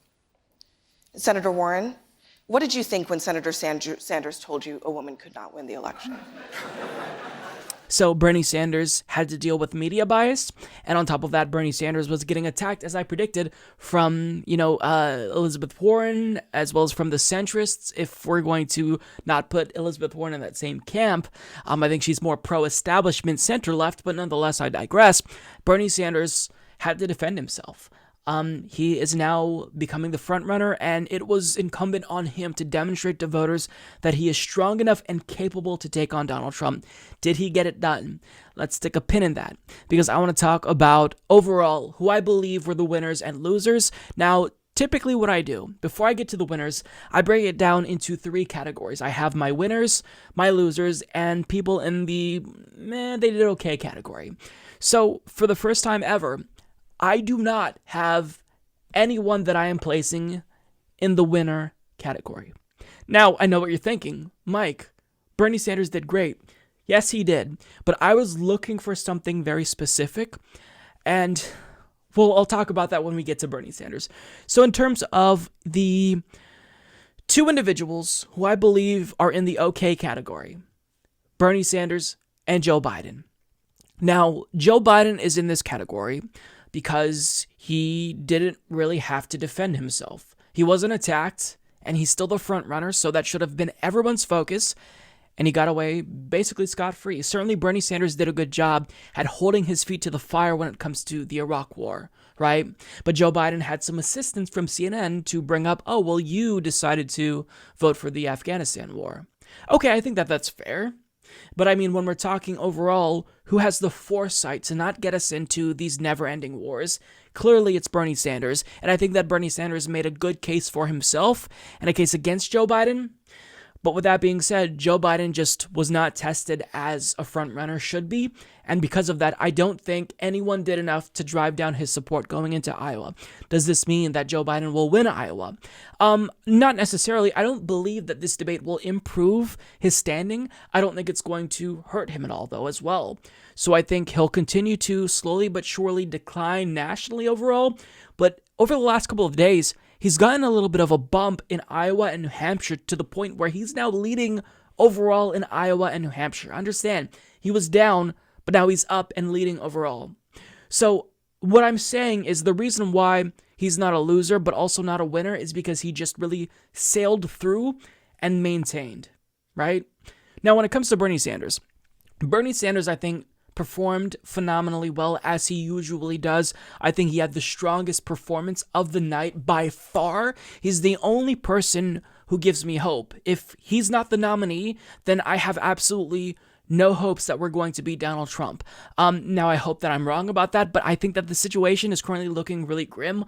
Trump is stronger than a lot of people expected, and Bernie's the only person who I think can take on Donald Trump. However, Bernie Sanders, I think that what he did here was he just maintained. He didn't have a blowout performance in the way that he had a blowout performance in December. And what I was looking for from Bernie is for him to just go ham on everyone else. When they attack him, call them out. Go scorched earth. Now is the time to do that. And you don't necessarily have to go on the offensive, but when you are attacked, then you've got to counterpunch. And Bernie did that to a degree. Not good enough. What he did was not sufficient. It's not going to hurt him. This debate really won't affect him. And that's my problem. I wanted him to get a boost, and maybe he still will. I hope he will. I'm crossing my fingers. But, for example, when it comes to healthcare, we have the same conversation about healthcare every single debate. Medicare for all versus a public option. And Amy Klobuchar, Pete Buttigieg, Joe Biden, they say the same thing. And Bernie Sanders and Elizabeth Warren usually say the same thing. Although this time, notice how Elizabeth Warren did not mention Medicare for all because she doesn't support it. She is explicitly equivocating on this issue. Nonetheless, we see the same debate play out every single time on healthcare. We're not going to progress on this issue any further unless Bernie Sanders calls out the reasoning for why his opponents don't support Medicare for all. They're all swimming in cash from pharmaceutical industries and private health insurance companies. If he called out their donors, he would win that debate by 1.5 miles. Now, I'm not worried about Bernie here because a new poll just came out. I can't remember who conducted the poll, but it showed that voters trust Bernie Sanders the most on the issue of healthcare. And I believe he's 10 points above Joe Biden and Elizabeth Warren. So he's already functionally, I think, done enough, and I think he's persuaded enough voters. I think he's won this debate, right? However, in terms of just watching this performance, basically moderators didn't allow the person who wrote the bill to talk about his bill, and they let everyone else argue and explain why Bernie Sanders isn't right here and why Medicare for all is horrible. Amy Klobuchar called it a pipe dream. I mean, what are you proposing, Amy? You have no vision for America. You're going to lose to Trump. You're not even going to be the nominee. So who are you to say that Medicare for all is a pipe dream? Your presidential campaign, the prospect of you becoming president is a pipe dream. So it's just, I'm tired of seeing the same debate transpire. What Bernie should have done was introduce a new argument. My opponents are taking money from the health insurance industry. That's why they're using Republican Party talking points, period. And he would have won that portion. In terms of other aspects of the debate, I think that he did a great job But what I really wanted to see was for him to call out the bias in moderation. If he rejected the premise of their questions, when that person asked him if he would bankrupt the country or whatever, how are you going to stop your policies from bankrupting the country? And, if he would have called out the bias of the corporate media, I think he would have came off as a lot stronger and someone who can definitely take on Donald Trump. So don't get me wrong, I think he had the best performance, but I wanted more than for him to just maintain. I wanted him to really substantially grow his lead at a time when we need to do that. And I think that he wasn't aggressive enough, period. Again, he didn't necessarily have to be very aggressive because he's, becoming the front runner. He's kind of moving into that status. But we can't take any chances with Joe Biden. And Joe Biden is gaining in early primary states. And I'm sorry, Bernie just needed to be more aggressive, and we didn't get that from him. And it pains me to say it, but fair is fair. He had a great performance, not good enough in my opinion. He refuses to even counterattack in a substantial way. I was surprised that he did at that last debate when he called out Pete Buttigieg and Joe Biden's billionaire donors. That was phenomenal, and it didn't hurt him. It only helped him. Now is not the time to play it safe when so much is on the line. Again, don't want to detract from his performance. He had a great performance. I'll have a video where I have all of my favorite Bernie moments from this debate, highlights from him. However, I wanted him to have such a good performance that the media can't deny it. And I don't think he did enough. So moving on, when it comes to the losers, by far and away the biggest loser here, in spite of what corporate media is saying, Elizabeth Warren. Elizabeth Warren does not realize what she did. She essentially burnt that bridge between her and progressives for the last time. And she's talking about unity. I mean, she really has the gall to bring up unity after she chose to leak a divisive story where she basically lies about Bernie Sanders. I mean, she's lied about her Native American heritage. She's lied about her dad being a janitor. She's lied about things that are so inconsequential that I don't know why you would lie about them. What's the point of lying? Just to lie? I mean, I don't get it. So what she needed to do was basically try to make amends with Bernie Sanders so, she would have more progressive support. So she'd at least be the second choice of Bernie Sanders supporters. But I think she just solidified the fact that there's only one choice for progressives. It's Bernie Sanders. And rather than trying to, in a good faith, attempt at talking policy, engage with Bernie Sanders and say, look, let's put all that behind us. She doubled down on this pseudo-woke, women are stronger in politics. Great. But Bernie Sanders agrees with you. There are women from Justice Democrats, AOC, Rashida Tlaib, Ilhan Omar, who have been inspired by Bernie Sanders and not you. And she's ignoring the fact that it was progressive women, namely progressive women of color, who carried Democrats to victory in the 2018 midterms election. So it's not just about, woman good, because that's not necessarily true. I wouldn't vote for Sarah Palin or Carly Fiorina just because they're women. Policy is what matters. And Elizabeth Warren has always been this individual who, promotes herself as a wonk. And I love when she did that because it shows that she cares about substance. But here, she chose to take a different path. She's pursuing the Hillary Clinton path. I'm a woman. I'll be the first woman president. Vote for me over Bernie Sanders. That's how she thinks she can siphon off votes for Bernie Sanders. But I'm sorry. You backed away from Medicare for all. You're done. Once you do that, you're done. So she needed to show us that she's still somewhat progressive. She didn't even mention Medicare for all. In fact, if I had to check, I don't think she said that one time, even during the healthcare debate. The words Medicare for all did not come out of her mouth. She's the biggest loser, and what she is probably going to realize is that this little shenanigans that she pulled over the weekend, it's not going to help her at all. It's only helping Joe Biden and hurting progressives collectively.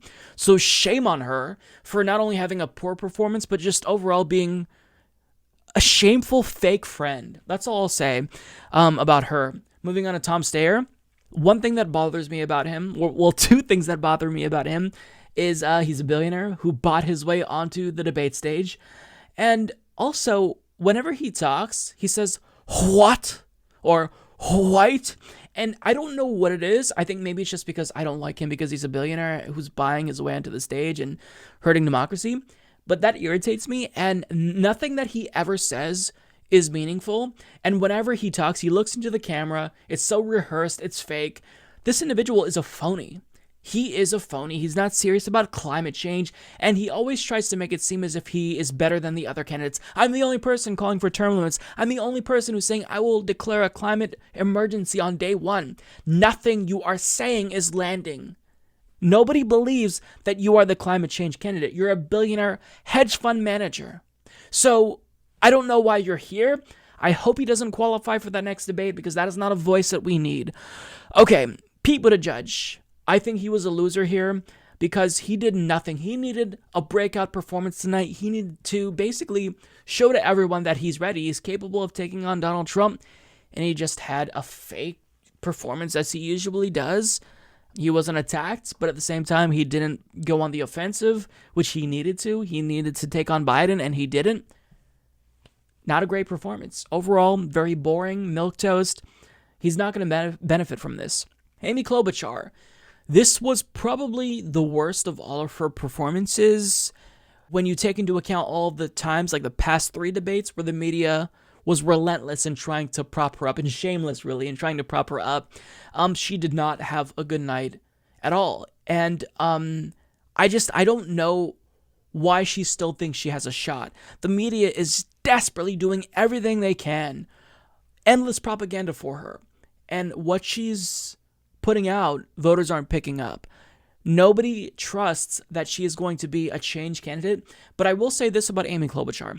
She did make a phenomenal point that really demonstrates how Elizabeth Warren is hurting the progressive movement. So during the healthcare exchange, Amy Klobuchar, she did lie because she's bankrolled by the industry. She said that Medicare for All would kick 180 million people off of their current plans.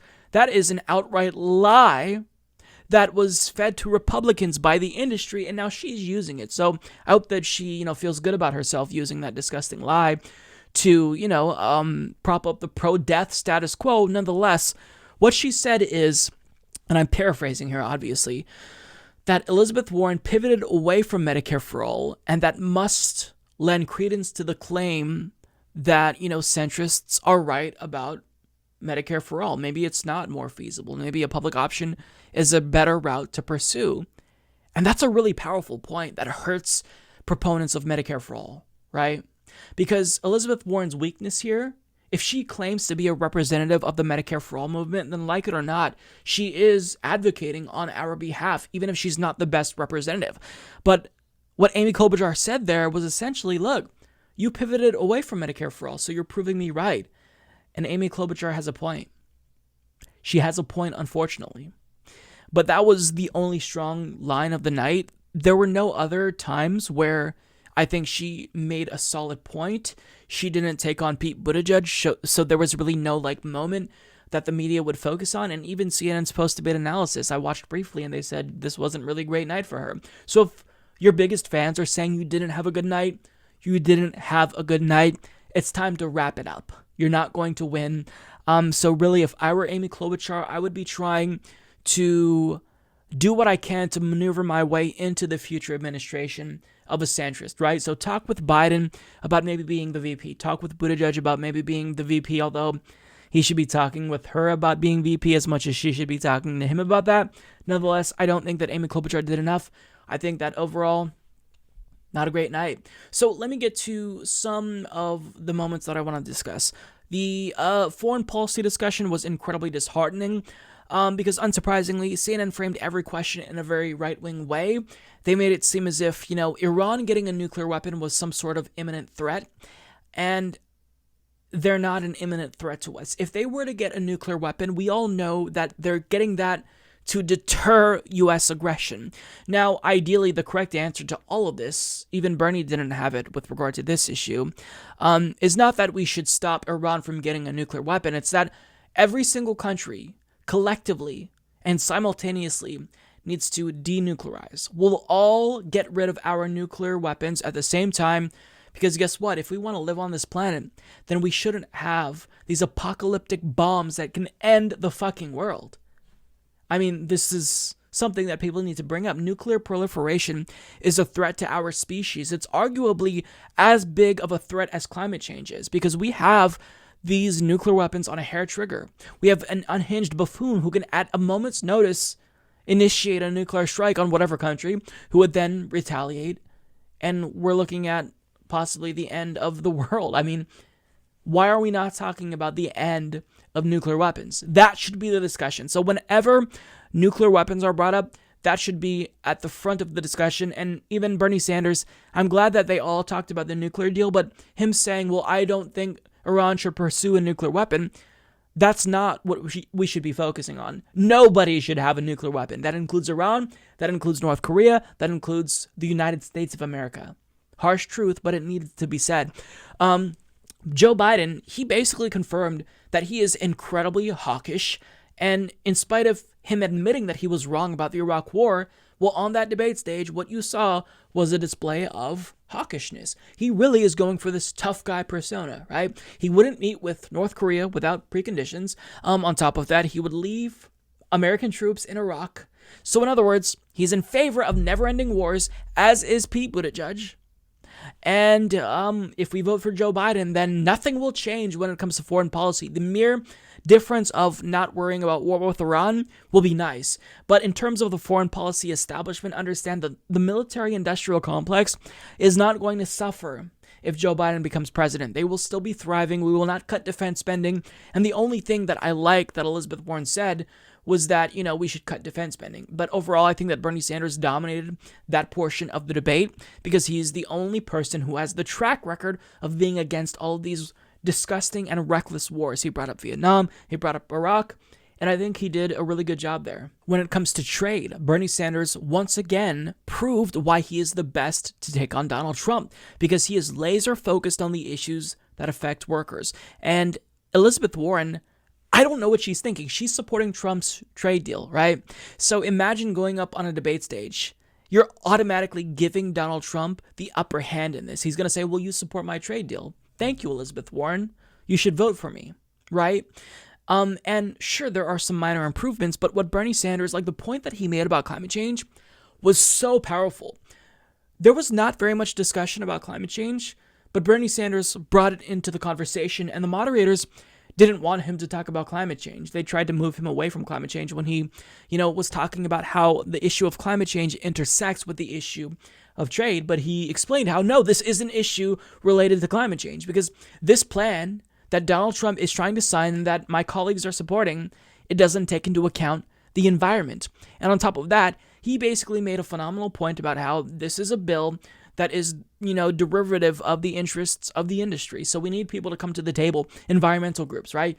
Normal Americans to come to the table and actually hash out a trade deal that isn't going to be a monumental fucking disaster for American workers and the planet. Now, I think that the best moment of the night by far was when Bernie Sanders was asked about democratic socialism. It was predictable. The CNN host was trying to smear him here by asking this question, but Bernie Sanders handled that absolutely flawlessly. So on a debate stage against Donald Trump, I am not worried at all that democratic socialist label is going to hurt Bernie Sanders, because he describes it beautifully. He talks about what democratic socialism means to him, but then he also describes Donald Trump as a socialist, albeit one for the rich. That is such a powerful line to use. Like, there's no other rebuttal that will be as powerful to this socialist smear that Donald Trump will inevitably trot out if Bernie Sanders is the nominee. And I think it's a great, great line that voters need to see on a general election stage. We've seen fear-mongering about socialism while simultaneously, the tax burden be shifted from the working and middle class, or from elites onto the middle and working class. And it's preposterous. We have a country where functionally we are pro-socialist only for rich people. And Bernie is the only person that points that out. So on top of that, they're fear-mongering about socialism and how most voters don't like that label. But Bernie Sanders, in spite of that label, is the most popular senator in America. 7 out of 10 young people are cool with the socialist candidate. And let me remind you, the key to Democrats' success in 2020, that is going to be getting out the votes of young people. We're going to make or break this election regardless if we come out to vote or not. we're going to be the ultimate deciders here, right? Because we can't win unless lots of people get out and vote. So that socialist label is going to help Bernie more than I think it'll be a hindrance at this point. Now, there is the spat between Bernie Sanders and Elizabeth Warren. That, I think, deserves its own segment, so we'll come back to that in a different video. Look out for that. But by and large, this debate, as I stated at the beginning of this segment, was just so exhausting and demoralizing. And coming away from this debate, I really, really felt discouraged. Not necessarily because I felt like Bernie Sanders performed so poorly that it will hurt him, but because, like, the ability to actually get change kind of falls on the shoulders of one politician, Bernie Sanders. Nobody else is going to facilitate change, and just watching all of these candidates perform, Donald Trump's going to win. He's going to win, and I think he'll win relatively easily. I don't think that he'll win the popular vote, but he may. I mean, after seeing this, Donald Trump should be very, very encouraged right now. If anyone but Bernie is the nominee, I can't see a situation where Trump doesn't win. I can't. I'm sorry. And I don't want to be a Debbie Downer, but Trump has a great chance of being reelected in spite of what the polls say right now. Now, if Bernie's the nominee, I feel a lot more at ease with our chances. It's still not going to be a cakewalk. I think that it's going to be tough to beat Donald Trump, but Bernie is our best bet because nobody else is going to excite the base. Like, after watching centrists tell us that we can't have college that's free at the point of service, that we can't have healthcare that's free at the point of service, and, you know, call things that we've been advocating for goals of the Democratic Party for decades pipe dreams. Trump's going to win. That's the takeaway from this debate. So unless Bernie Sanders is the nominee,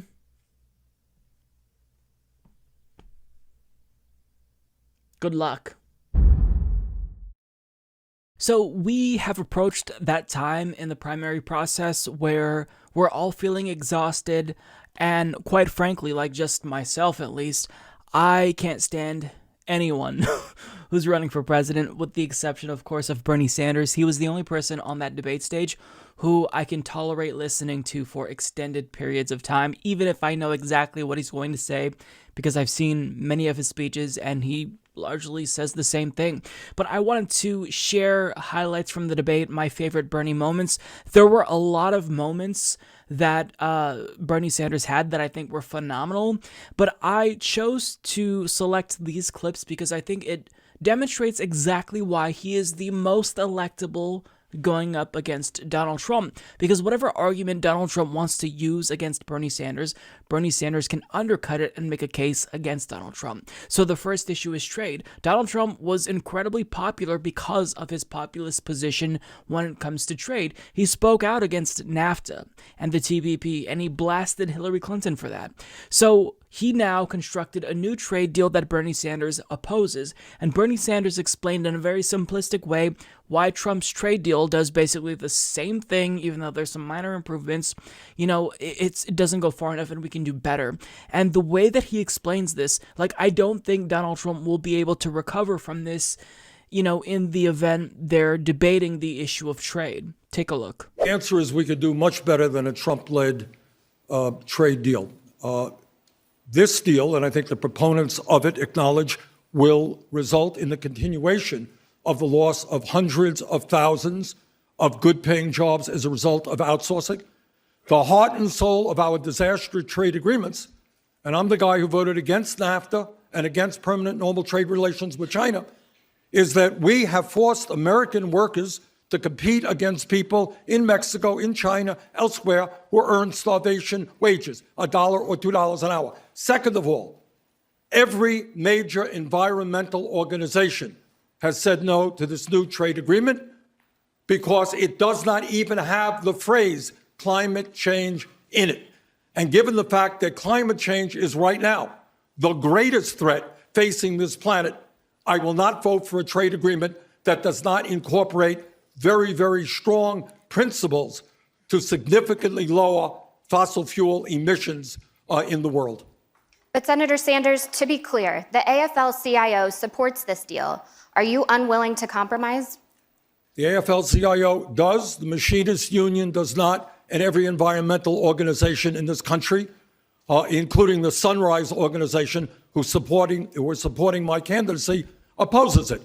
Now, I think it was so important to bring up how the issue of trade and climate change intersects, and after he did that, the moderator scolded him because she believed that he was getting off topic. It's a climate change, but I'd like to stay on trade. Senator Warren. Well, they are the same. So, I mean, that was really embarrassing. If I'm a moderator, I'm cringing watching that back because you just demonstrated to the world how ignorant you are. And this is so crucial because it's a key difference between Bernie Sanders and Elizabeth Warren, which average consumers need to see. They need to understand what the differences are between Bernie Sanders and Elizabeth Warren. She supports Donald Trump's trade deal. Bernie Sanders does not. One of the main reasons why he rejects it is because it doesn't mention climate change. So it proves to people that he takes climate change more seriously than Elizabeth Warren, even though I believe she probably takes it seriously. Bernie is the one who is unapologetic in his advocacy that we do something about it. So, also, I think that the fact that he opposes it makes him stronger in a general against Donald Trump. Because as I stated in my big debate breakdown video, the long one that I put out, Trump is going to say, well, look, you are supporting my trade deal, Elizabeth Warren, so why don't you just endorse me? Now, that's not to say that you should be a hack and reject everything that Donald Trump does, but there's actually progressive, substantive reasons to reject this trade deal. It's not good enough. I mean, you're getting NAFTA 2.0 with some minor tweaks, but also some things that are perhaps worse than NAFTA, arguably. So you need to make your case to the American people why it's bad. And Bernie Sanders, I think, did a great job at doing that. Now, moving on to the next issue, since we're talking about climate change, Bernie Sanders, out of everyone on that stage, communicates, in spite of all of Tom Steyer's thumb pointing, that he's the only person who has a plan that will save the planet. Let's be clear. If we as a nation do not transform our energy system away from fossil fuel, not by 2050, not by 2040, but unless we lead the world right now, not easy stuff, the planet we are leaving our kids will be uninhabitable and unhealthy. We are seeing Australia burning. We saw California burning. The drought here in Iowa is going to make it harder for farmers to produce the food that we need. This is, of course, a national crisis. I've introduced legislation to indicate it's a national crisis. We have got to take on the fossil fuel industry and all of their lies and tell them that their short-term profits are not more important than the future of this planet. That's what the Green New Deal does. That's what my legislation does, and that is what we have. So I'm not sure why the audio cut out towards the end, but he said that is what we need to do.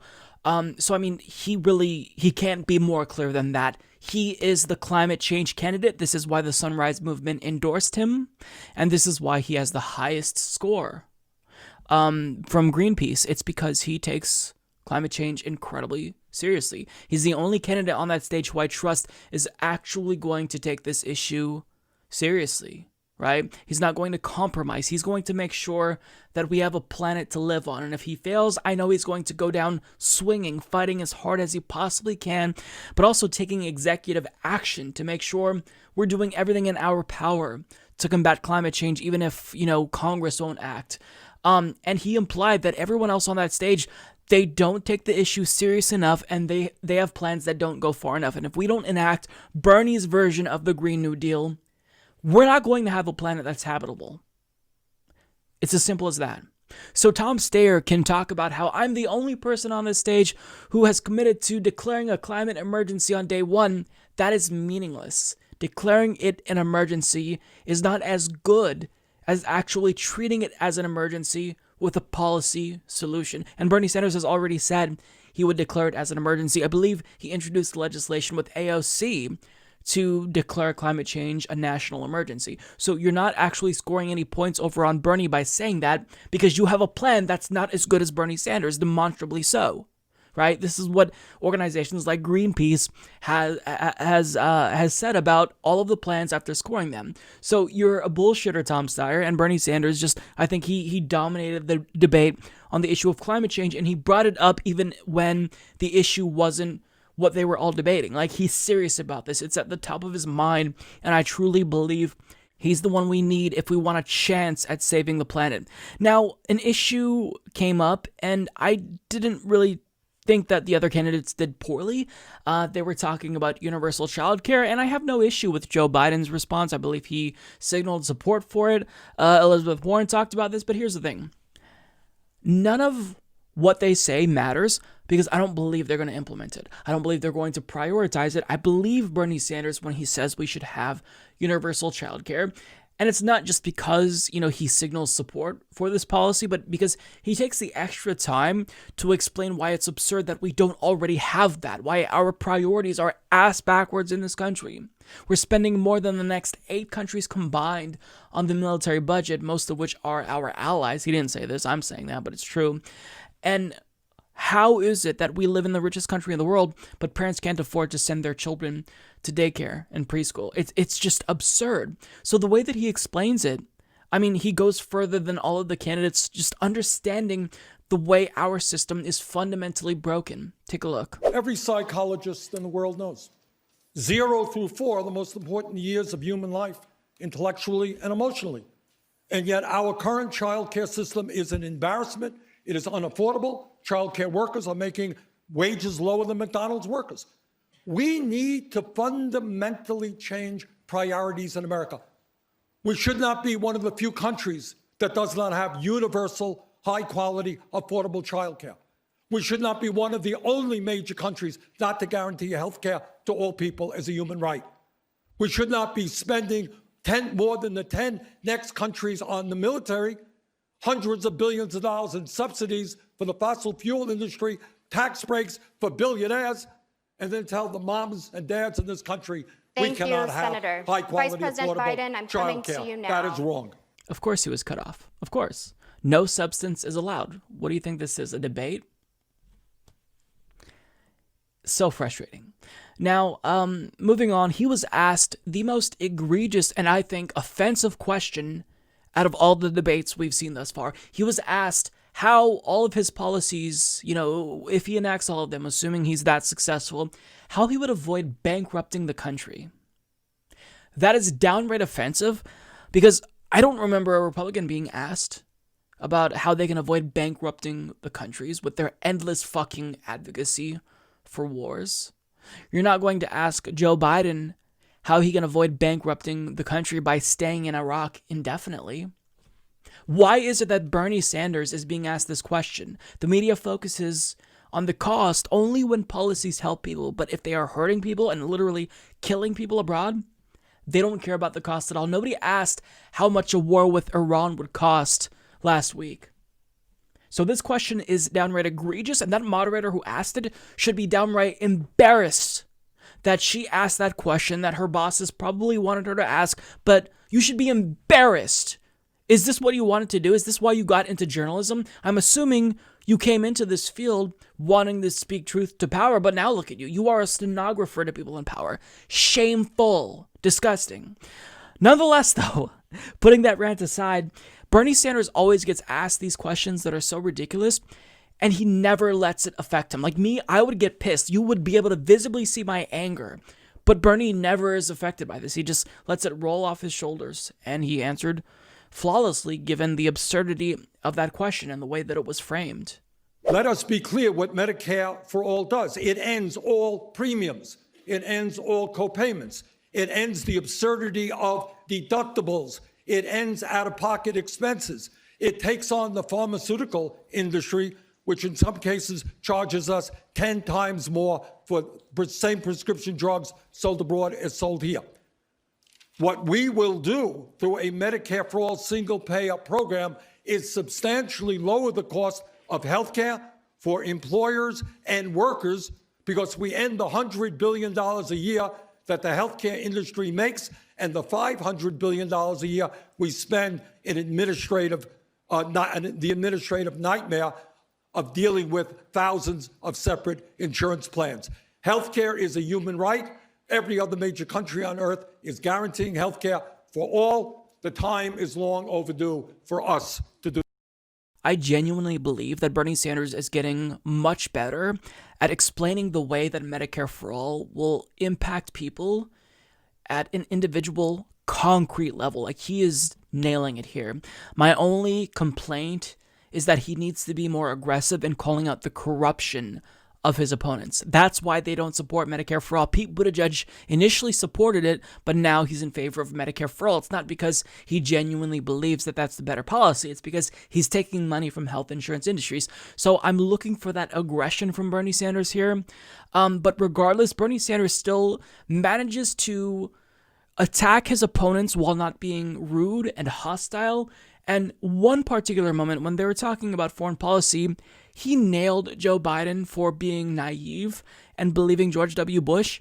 And this short, I think it's 18-second clip, it's so brutal. Like, you have to see this. Take a look. Joe and I listened to what Dick Cheney and George Bush and Rumsfeld had to say. I thought they were lying. I didn't believe them for a moment. I took to the floor. I did everything I could to prevent that war. Joe saw it differently. That was brutal. That was absolutely brutal, because it communicates to people that Joe Biden was duped by George W. Bush. And he is already signaling to us that he is as naive now as he was back then. He thinks that Republicans will all of a sudden have this coming to Jesus moment once Trump is out of office, and that even Mitch McConnell may have an epiphany once Trump leaves and suddenly work with Democrats. I mean, this is the man who was part of the Obama administration. He had a Supreme Court justice stolen from him by Mitch McConnell, and he's still naive. So that was brutal and devastating. And Bernie Sanders has a way of communicating how bad the other candidates are without being overly aggressive and rude. I just wish that he would ramp it up a little bit and contrast more with candidates if he doesn't want to outright be aggressive. Now, at this point in time, we're going to wrap up this video. Usually, I would leave you with the closing statements, but I actually didn't think that Bernie's closing statement was the best moment of the night. Don't get me wrong, I liked it. I think he did a great job. But as David Dole pointed out on Twitter, I think that he would have been better served if he spent that time making the case for his electability and explaining how the other candidates on that stage are less electable because they are incapable of exciting the base in the way that he is. But what I do want to leave you with is my personal favorite moment of the night, because it shows how in a debate against Donald Trump in a general election, he is incredibly strong. So everyone in the Democratic Party establishment and pundits are fear-mongering about how that socialist label will hurt Bernie Sanders in a head-to-head matchup against Donald Trump. But Bernie Sanders here was asked that question and asked, does he believe that's going to hurt him? And the way that he handled this was flawless. The way he explains democratic socialism is he explains what it means to him and explains how Donald Trump is also a socialist. He's just a socialist for the rich. So I will leave you with Bernie Sanders making the case for himself and explaining how, Trump is not going to be able to use this against him because Trump, like it or not, is a socialist. Not at all. And that is because the campaign that we are going to run will expose the fraudulency of who Donald Trump is. Donald Trump is corrupt, he is a pathological liar, and he is a fraud. Now, when Trump talks about socialism, what he talks about is giving hundreds of billions of dollars in tax breaks and subsidies to the fossil fuel industry. Donald Trump is a businessman, received $800 million in tax breaks and subsidies to build luxury housing. My democratic socialism says health care is a human right. We're going to raise the minimum wage to $15 an hour. We're going to make public colleges and universities tuition free. We're going to have a Green New Deal and create up to $20 million saving the planet for our children and our grandchildren. We are going to take on the greed and corruption of the pharmaceutical industry and the insurance company. This was Elizabeth Warren's worst debate. she not only didn't mention Medicare for All a single time, but she decided to double down on this smear of Bernie Sanders. And I don't think that this will only hurt her chances in 2020. Like, I believe this will leave a lasting mark on her legacy. That's how bad it is, because understand what she's doing. She is burning the bridge to progressives that she tried to rebuild after she abandoned us in 2016, albeit this time it's much worse because she is permanently burning that bridge.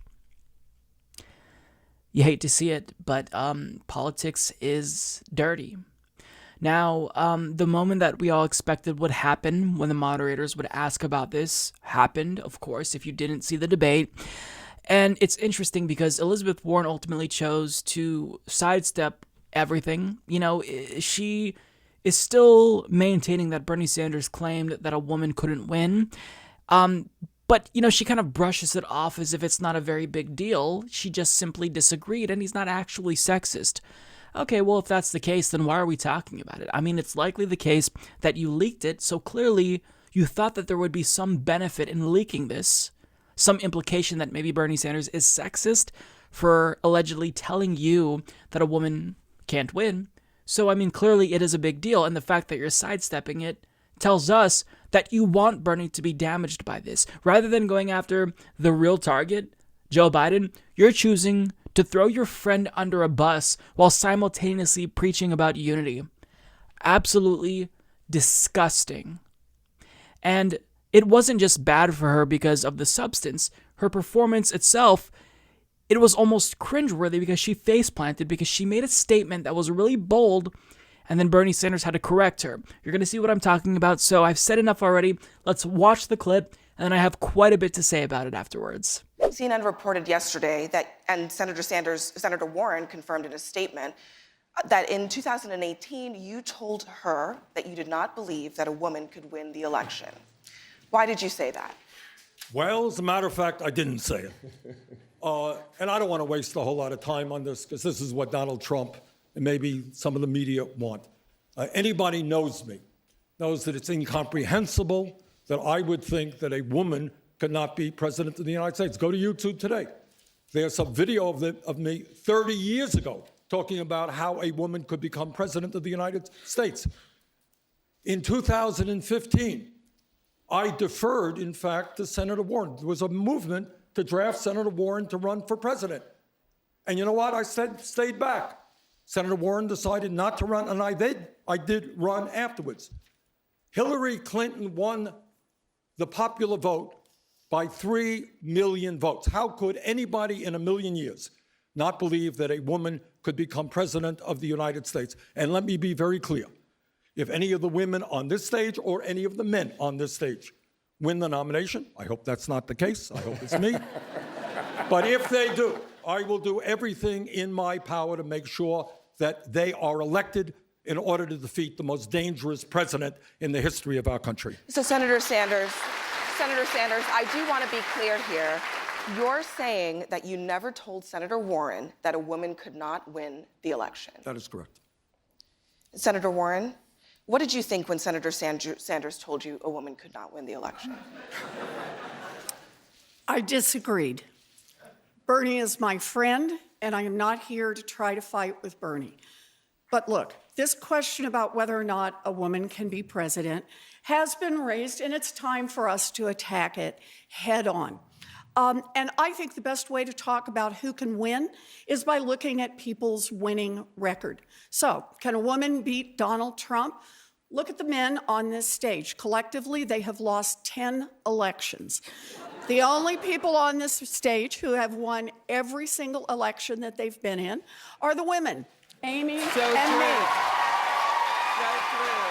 And the only person on this stage who has beaten an incumbent Republican any time in the past 30 years is me. And here's what I know. The real danger that we face as Democrats is picking a candidate who can't pull our party together or someone who takes for granted big parts of the Democratic constituency. We need a candidate who will excite all parts of the Democratic Party, bring everyone in, and give everyone a Democrat to believe in. That's my plan, and that is why I'm going to win. Senator Klobuchar, Senator Sanders, you can respond. Well, just to set the record straight, I defeated an incumbent Republican running for Congress. When? 1990. That's how I won, beat a Republican congressman. Number two, of course, I don't think there's any debate up here. Wasn't it 30 years ago? I beat an incumbent Republican congressman. And I said I was the only one who's beaten an incumbent Republican in 30 years. Well, 30 years ago was 1990, as a matter of fact. But I don't know that that's the major issue of the day. I think what the major issue of the day is, does anybody in their right mind think that a woman cannot be elected president? That's enough. Nobody believes that. If Hillary Clinton got 3 million votes, more votes than Trump. So who believes that a woman can't win? Of course a woman can win. But the real question is, how do we beat Trump? And the only way we beat Trump is by a campaign of energy and excitement, and a campaign that has by far the largest voter turnout in the history of this country. And I believe that our campaign has the strongest grassroots movement. We have been endorsed by many grassroots organizations. Senator Warren, I want to give you the final word. So I do think it's the right question, how do we beat Trump? And here's the thing. Since Donald Trump was elected, women candidates have outperformed men candidates in competitive races. And in 2018, we took back the House, we took back state houses because of women candidates and women voters. Look, don't deny that the question is there. Back in the 1960s, people asked, could a Catholic win? Back in 2008, people asked if an African American could win. In both times, the Democratic Party stepped up and said yes, got behind their candidate, and we changed America. That's who we are. So before we talk about this one more time, I just want to show you how brazen the moderators are in taking Elizabeth Warren's side over Bernie's here. Senator Sanders, I do want to be clear here. You're saying that you never told Senator Warren that a woman could not win the election. That is correct. Senator Warren, what did you think when Senator Sanders told you a woman could not win the election? They are utterly shameless. Now, I thought that Bernie Sanders handled this brilliantly. He said, look, I don't want to waste a lot of time on this because this is what Donald Trump and the media want. Precisely, but it's too late because this is what Elizabeth Warren wanted. She wanted to fight, and she's got it. There are reports that she's telling her supporters to de-escalate, but I mean, it's a little late for that, don't you think? You brought it this far. You could have attacked Joe Biden, but instead you chose to go after Bernie Sanders. Good job. He also brilliantly brought up how he advocated for Warren to run back in 2016. We all remember this. He did not want to run for president. Nobody believes that he wants to be doing this right now. He tried to get Warren to run. We were all part of this nerdy draft Warren movement, myself included. But she didn't want to challenge Hillary Clinton. She was too afraid to challenge the establishment. So Bernie stepped up. Why would Bernie be dumb enough to not only tell his opponent that he doesn't think a woman can win, but also draft someone in 2016 or try to draft them when he thinks a woman can't win? The entire notion that he would say this is absurd on its face. So, I mean, Bernie handled this as well as I think he could have, but Elizabeth Warren then said, look, I disagreed with him. Bernie is my friend, and I'm not here to try to fight with Bernie. Well, that's kind of what you're doing, and then at the end of the debate, when you refuse to shake his hand, I mean, is there really much of a friendship there left after you threw your friend under a bus, your closest friend on that stage? So she says the only person on this stage who has beaten an incumbent Republican in the past 30 years is me.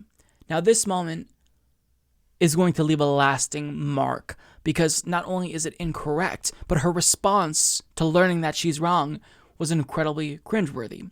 And when Bernie Sanders corrected her, she looked like the meme of the lady doing math in her head. Like, it was that bad. It was utterly embarrassing for her.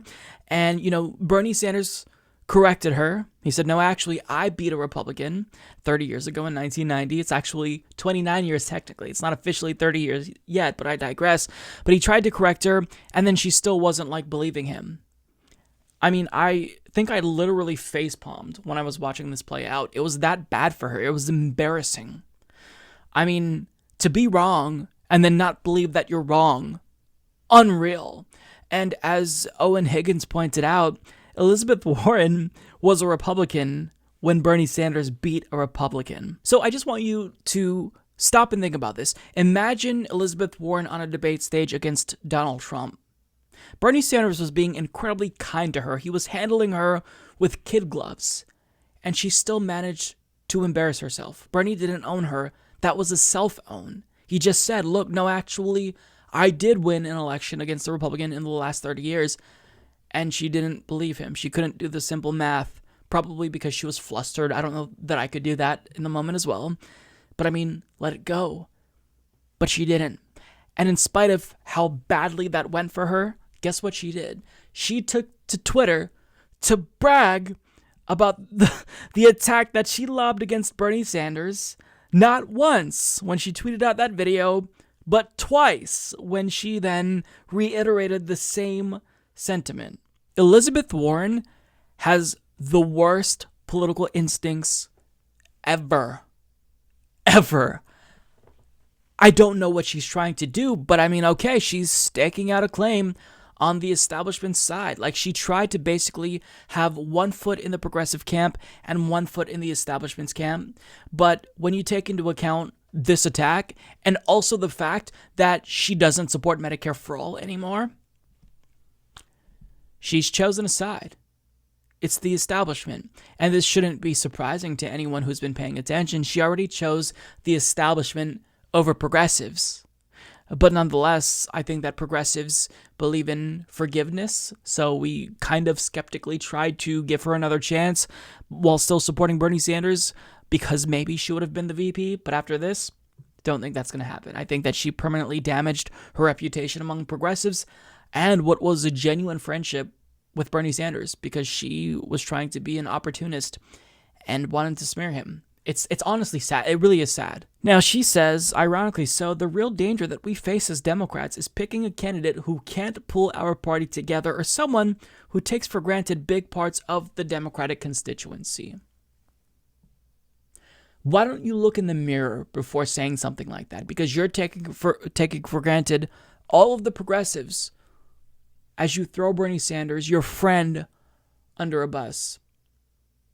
And she claimed the other day that Bernie Sanders, or implied that Bernie Sanders was being divisive by attacking her, by suggesting that her voters are affluent and well-educated, even though that didn't come down from the campaign officially. Elizabeth Warren has no self-awareness. She has the worst political instincts ever.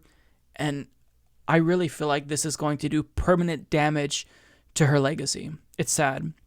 So overall, she sidestepped the entire implication that Bernie Sanders is sexist, didn't offer us any additional details about that private exchange, didn't give us any more context, didn't even, entertain the possibility that maybe she possibly misconstrued what he said.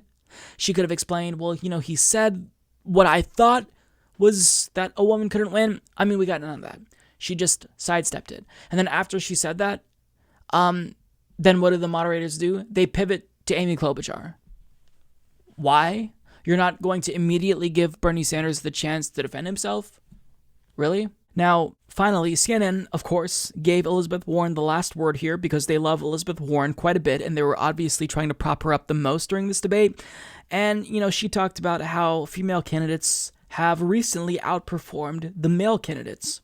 And here's the thing. She doesn't realize that she's preaching to the choir. She's assuming that 2016 Bernie Bro stereotype is in fact true, that we're all sexist Bernie Bros and we hate women. No, you're preaching to the choir. We're all incredibly energized and inspired by all of these women across the country who are stepping up to run for Congress and challenging Republicans and beating Republicans. I've interviewed more than a dozen female candidates on my show. In fact, out of the almost 30 congressional candidates I've interviewed, I think at least half of them, possibly more of them, have been women. So you're preaching to the choir. We believe in women. We are glad that so many women are running for Congress and are successful. The most popular progressives are women. AOC, Rashida Tlaib, Ilhan Omar, Pramila Jayapal. So the fact that you're choosing to make it seem as if we're against women by sidestepping this and just touting the benefits of women, yes, we know. But we want you to explain to us whether or not you truly believe Bernie Sanders is sexist, because that's the implication. That's certainly what it seems like she's priming us to believe. She's not directly saying that Bernie Sanders is sexist. She didn't explicitly say that, but she's priming us to believe that. She's trying to get us to think that he's sexist without saying it. So, I mean, I was admittedly naive enough to maybe think there's a small chance that her and Bernie Sanders would be able to come together, put this aside, work out some type of solution or mutual agreement that they kind of disagreed on the way that this meeting took place. I don't know. But that didn't happen, and it fanned the flames, and she made matters worse. So what else can you say about this? Elizabeth Warren, time and again, has been a colossal disappointment to progressives. She refused to run in 2016 when we desperately wanted her to, when we were practically begging her to. Okay, that's her choice. But Bernie Sanders stepped up. She could have at least been there for us in the form of endorsing Bernie, helping him out in Massachusetts. She didn't. We asked her to speak out on behalf of the Standing Rock protesters who were being brutalized by militarized police. She remained silent while benefiting from this lie that she's Native American for decades. And now, at a time when she should, in theory, be Bernie's biggest ally on that debate stage, she is doing him the worst. It's sad, but this is what she wanted. All right. You made your bed, Liz. Lie in it. Bridge burnt permanently. Well, if you've just finished watching the debate, then maybe you missed this last snippet that took place at the end, where Bernie Sanders tried to shake Elizabeth Warren's hand, and she denied him a handshake. Take a look.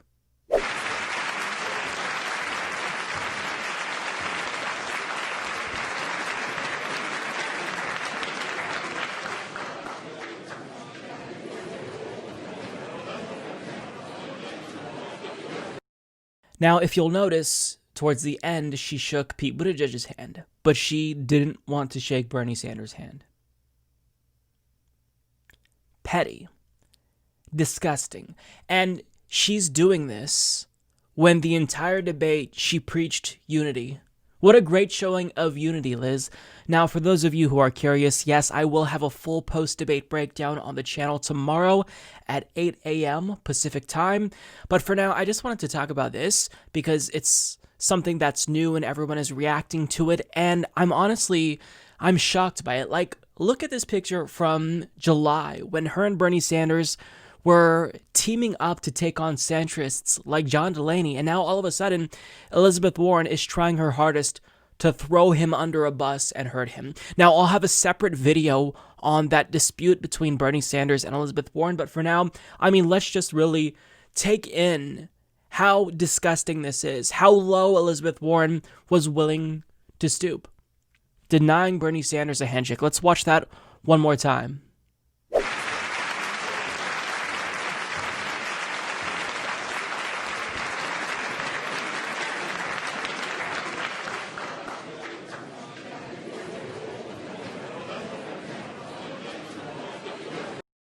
Now, I absolutely hope that if anyone interviews Bernie or Warren or Tom Steyer, that we get to know what they were talking about, because they had an exchange that seemed heated, and it looked like it didn't end well there. So I hope that we learn about what specifically they were talking about. Obviously, it was, this spat that they've been having that was initiated by Elizabeth Warren because she's obviously getting desperate.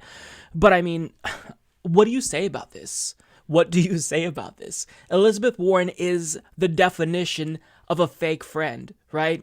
Her and Bernie Sanders had this truce to not attack each other, and all of a sudden, now when she's down in the polls, she's trying to eat into Bernie's numbers. But I don't think this is going to work. I think that this backfired, and even if the pundit class is saying that she did great during this debate, like CNN's post-debate analysis, they loved what Elizabeth Warren said by basically sidestepping all of the controversy that she created, this is not going to help Elizabeth Warren. And at a time when Joe Biden is still very much the front runner, the fact that she's focusing all of her energy on Bernie Sanders and smearing him and lying about him, I mean, it goes to show you that she is not an ally to progressives. Elizabeth Warren is not your friend. And I get the feeling, after watching this debate and what has transpired over the last couple of days, that Elizabeth Warren and Joe Biden must have formed some type of pact to not attack each other going into Iowa, because maybe he offered her a VP slot. She probably sees that the writing is on the wall. She's not going to win, most likely. And Joe Biden has a better shot, so maybe she just chose to form some sort of agreement. We know, according to reports, that she was in talks with Hillary Clinton to be VP, but Hillary Clinton was just dragging her along so she wouldn't endorse Bernie Sanders during the primary. And Elizabeth Warren made that miscalculation. She made this miscalculation. And I mean, how many times will she keep making mistakes and doing things that shows progressives that she's not with us until everyone collectively realizes that Elizabeth Warren is not who we thought she was? I mean, fool us once, shame on you. Fool us twice, shame on us. But I mean, she's been consistently spitting in our eyes, and now she is attacking Bernie Sanders and directing all of her energy towards him. And on national television, at the end of the debate, she refused to shake his hand because she decided that he's the one that is the great threat that needs to be taken down. It's absolutely disgusting. And even though, Elizabeth Warren, she betrayed my trust in 2016 when she refused to endorse Bernie. She chose Hillary over Bernie. I tried to put that behind me. And at the same time, I was very skeptical about her still. But this is lower than even I thought. My expectations for Elizabeth Warren were relatively low, but she is even proving me wrong with how low she's willing to go. Like, it's honestly unfathomable that she, of all people, would relate to this. Like, someone who theoretically should be the only ally on that stage to Bernie Sanders, she did him the worst. She's shivving him. And she's preaching unity. Yeah. Well, if you want unity, Elizabeth Warren, if you're truly serious about uniting both wings of the party, once again, you just planted your feet firmly in the establishment's circle. You showed us again that you're not with us. You showed us that you're willing to throw your friend under a bus if it means that it might help you out, but yet you claimed during this debate, hilariously so, that politics isn't everything. Yeah. You can't be trusted. Elizabeth Warren doesn't realize what she just did. She has betrayed progressives for the last time. I promise you that. She has burnt this bridge permanently, and as far as I'm concerned, Elizabeth Warren is, she's done. Like, she is not going to get the support of progressives. Like, it's not going to happen. She can't continue to spit in our faces and then expect us to support her. I'm sorry. You already backed away from Medicare for All and abandoned progressives, but now it's like you're pouring salt in the wounds. Like, I'm sick of it. This is disgusting. Elizabeth Warren is way petty, and whenever she talks about, being above the fray and we're about unity, understand that she's not serious about it. This proves it. So I really hope that this is the last time that I'll be talking about this story. The only other video that I will put up on the channel so far about this is the full episode on Monday at noon. The full episodes always center on what we've talked about the most during the week, but I mean, I don't want to address this anymore, and I'm going to force myself to move on after this if there's no more, developments to this story, because I think that even though I feel hurt, it's not healthy for us to keep dwelling on this, both psychologically and also because of the impact that it has. It helps nobody but Joe Biden. And on top of that, I think that the media is also, benefiting from this story, and they are desperate to try to keep it going. CNN is doing everything in its power to extend the life of this story. You have CNN reporter Annie Grayer claiming that she asked Bernie Sanders 3 times about this story. You have Chris Cillizza insisting that we should keep asking questions, and then he even posted a video talking about the subject further, which was massively disliked, by the way, as are all of his videos. But I mean, this is the epitome of sensationalism, and I feel gross contributing to that, right? But at the same time, we're all human beings, and judging by the comments and the response from the progressive community, I mean, we're all collectively feeling hurt. So I also know that it's cathartic to see someone you watch talk about this, and it's even therapeutic for all of us to kind of voice what we're feeling currently. Although, like I said, this helps nobody but Joe Biden, and not in the way that, Cory Booker on a debate stage says, look, the only one who benefits from us bickering is Donald Trump. No, this genuinely helps Joe Biden, because every moment that we're talking about this story and not Joe Biden's atrocious record, he benefits from that. And at a time when we have so much on the line, I want to make sure that we focus on what is going to get us across that finish line, and this story certainly is not going to help us with that. But I mean, what Elizabeth Warren presumably wanted is taking place. She wanted to knock Bernie down a few pegs, and maybe if it didn't hurt him, distract all of us. And it did. Now, before I tell you my closing thoughts on this, I do want to give you an update. We all suspected that this was leaked by the Warren campaign, and CNN did confirm that it was in fact her team that leaked this story to them directly. Warren had no problem with this story yesterday. It was clearly leaked by her team to CNN. It came out more than a year after the meeting. It came out on the eve of a debate. This is pretty clear. She knew about this. She sanctioned it. Everything around it indicates that. Why is she pumping the brakes now, indicating don't want to talk about this anymore? We're all cool. Now remember that this was leaked weeks before the Iowa caucus. We cannot forget that context. Rather than making a case against Joe Biden, Elizabeth Warren, progressive, chose to kneecap her friend. Tells you everything you need to know about her as a person and where her priorities lie. Now, the story started to kind of die down once we stopped fixating on that exchange after the debate between Elizabeth Warren and Bernie Sanders. CNN happened to conveniently find the backup audio. I think that they probably had it all along, and they released it, and this gives us, more context as to what was being said, and as we all suspected, they were in fact arguing. I think you called me a liar on national TV. What? I think you called me a liar on national TV. Let's not do it right now. You want to have that discussion, we'll have that Anytime. discussion. You called me. You told me. All right, let's not do it now. I don't want to get in the middle of it. I just want to say hi, Bernie. Yeah, good. Okay. Look, I have my suspicion that that whole event was staged. I think that she wanted to ambush Bernie Sanders, and there is no doubt in my mind that she knew this could have been captured because she was still mic'd. If you're still mic'd, you know that the cameras are rolling and mics are going to pick up on this. You know. So she did this on purpose. But it shows you how fake she is, because during that debate she says, look, Bernie's my friend, but then after the debate, she put on this show, which is basically political theater, confronting Bernie Sanders for calling her a liar, when she called him a liar, essentially. But I want to go to a statement from Jane Sanders, who of course is Bernie Sanders' wife, because essentially her sentiment is, it's time for everyone to move on. Quote, I think that this discussion is over, Jane O'Meara Sanders told the Associated Press. O'Meara Sanders said their campaign has no interest in promoting divisions like Trump does by gender, race, or ethnicity. We remain committed to continuing a progressive movement made up of women and men, black and white, gay and straight, she said. The message is unity. At the time, she described her husband as a person that everybody can trust and pushed back against Warren's accusation.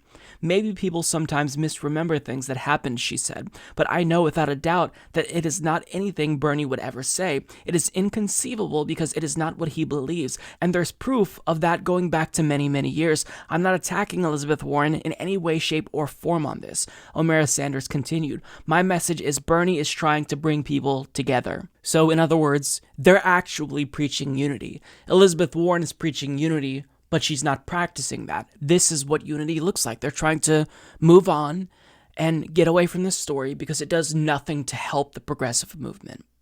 Bernie Sanders is focusing on policies, winning this race, and ultimately fixing the country. This story does not help contribute to that effort.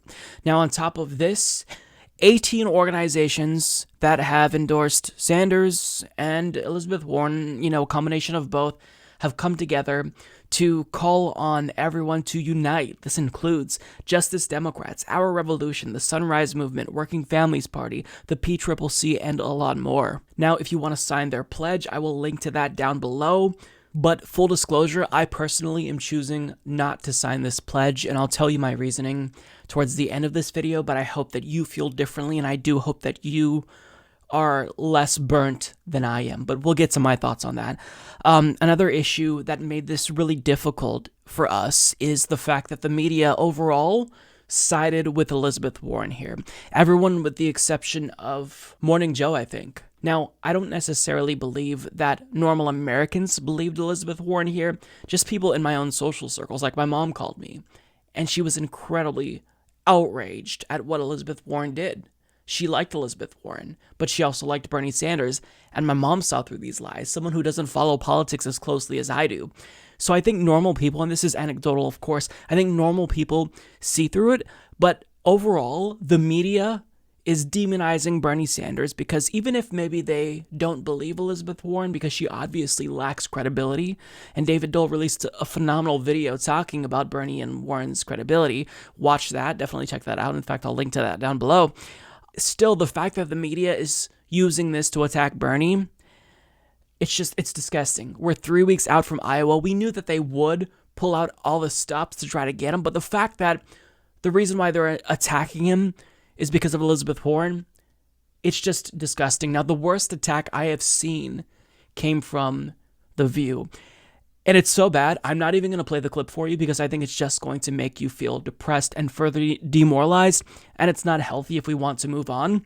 But I'll summarize it for you. Basically, Meghan McCain claimed that Bernie Sanders is a misogynist and we don't need another misogynist in the White House. Whoopi Goldberg scolded Bernie Sanders supporters and told us, you can't do what you did in 2016. That's wrong. You can't do that again. So, basically, Bernie Sanders is a piece of shit, he's a misogynist, and every single one of his supporters are bad people. So, I'm not playing that clip, but I do want to share a clip from The View with you that demonstrates the fact that they are hypocrites, rich elites who don't actually care about misogyny and sexism, because back in, I think it was February, when the Lucy Flores story about Joe Biden came out, their response to it was not to condemn misogyny. They defended Joe Biden, and their take on this was, well, why didn't she just talk to Joe Biden about this? Why did she have to come out and make a big spectacle about it? What they said there proves that they're not serious about sexism. Take a look. Now, should she have spoken to him about this before she went on television about it? Or, I mean, is it, listen, in the old days, we would call Joe, some folks of a certain age would say he's a little overly familiar. Yeah. Okay? But most politicians, when they're, doing this with you, and, they are. And Joe is a hands-on kind of guy. Yeah, he is. But no one, I've never heard anyone. And she says she felt violated, and I have to take her at her word, but it would have been nice if she had turned to him and said, you know what, Jay, I don't really like this. Please don't do this. And, we all know Joe Biden. He's been here. I remember when I met him in Florida before he was vice president, and he was so friendly. He's the close talker. Yes. He comes right up in your face, and you're thinking, I hope my breath is good, and more important, I hope his is. Yeah. And, so he talks close. He touches He's a you. toucher. That's what he's like. And I feel it would be really unfortunate if we got rid of everybody who was just an affectionate kind of person. Those are nice people, too. He's also been in public office for about 50 years of his life. Yeah. I do wonder if she could have sent him a letter. Well, that's right. Like send him a personal note. Well, I don't want Joe to stop doing that. I don't either. You know? I'm just going to say one thing really quick. Go ahead. There's a certain kind of retail politician that loves people. I would put Bill Clinton in that category. I would put my father in that category. I would certainly put Joe Biden in that category. Joe Biden is a good, decent man. I do not believe he has never made me feel uncomfortable once. I've been around him a lot. So can we conclude that it will not hurt him? I hope not, but I think Democrats, what I said on Friday about Democrats cannibalizing each other and eating their own, and the part you brought up about politics, she said on Jake Tapper that her politics, it was politically motivated. So inappropriately touching women, not so big of a deal. Maybe she should have shut up and not, advocated that Joe Biden respect her and other women's boundaries. No big deal. Bernie Sanders, biggest misogynist in the world. So here's the thing. If The View wants to keep going about this by demonizing progressives, I think we play hardball. Maybe they wouldn't like if progressives organized an advertiser boycott. Maybe they wouldn't like if Bernie Sanders threatened to sue them for slander, because that's what they are doing. They are slandering his name, calling him a misogynist. It's downright morally reprehensible. And on top of that, it's not just Bernie Sanders who has been demonized over this entire, kerfuffle. It's also his supporters. Because in response to feeling hurt by what Elizabeth Warren did, well, a lot of people, namely Bernie Sanders supporters, posted snakes in reply to all of her tweets, to which Elizabeth Warren supporters and defenders claimed was sexist. Surprise, surprise. But we've been called Obama boys, we've been called sexist Bernie bros, and their accusations are meaningless and politically motivated. And since we're casually throwing around accusations of bigotry, maybe it's the case that the hosts of The View and people in media and Warren supporters are anti-Semitic. I don't know. It seems like they target the Jewish man more so than the non-Jewish man, Joe Biden. Why is Bernie Sanders always your target? Do you have something against Jewish politicians? If we're just casually throwing around these types of bigoted accusations, do you see how easy it is for us to rebut with our own accusations and claims of bigotry? So getting to my own personal take, I want to give you my closing thoughts, as well as, the prospect of unity and the plea from those 18 progressive organizations to unify. And let me be 100% honest with you. Oftentimes, I do feel the need to self-censor when it comes to my feelings on issues, because when you have a really large platform, you have to understand that you have an impact on politics in a really substantial way. Like, I'm not saying that my platform is so huge that I have a reach to change the outcome of the election, but what I'm saying is, if I am super toxic, I don't want that toxicity to proliferate and affect people in politics. So I try to self-censor, but I do want to be honest with you guys. I think that honesty is important, and I do want to give you my genuine feelings here, because I think it's healthy, given that everyone else probably feels the same way. In terms of the prospect of uniting with Elizabeth Warren and why I won't be signing that pledge, is because this is my thoughts right now. There will be no unity with Elizabeth Warren. She has a progressive record, but I don't view her as a progressive any longer. And I stopped viewing her that way once she chose to back away from Medicare for All, because if you are a multimillionaire who doesn't care that poor people will die if they don't have health care, you're not a progressive. And maybe, she believes in it personally, but she just is too afraid to fight. Well, then put your own political ambitions aside and endorse the person who will fight for it, who built a movement to get this codified into law. I don't feel like unifying with Elizabeth Warren when she has made it clear time and again she does not care about the progressive movement at all. Her feet are firmly planted in the establishment's camp. She showed us that when she shunned us when we wanted her to run for president. She showed us that when she refused to endorse Bernie in 2016. She showed us that when she wouldn't speak out on behalf of the Standing Rock protesters who were being brutalized by militarized police. And she showed us that again when she shivved Bernie.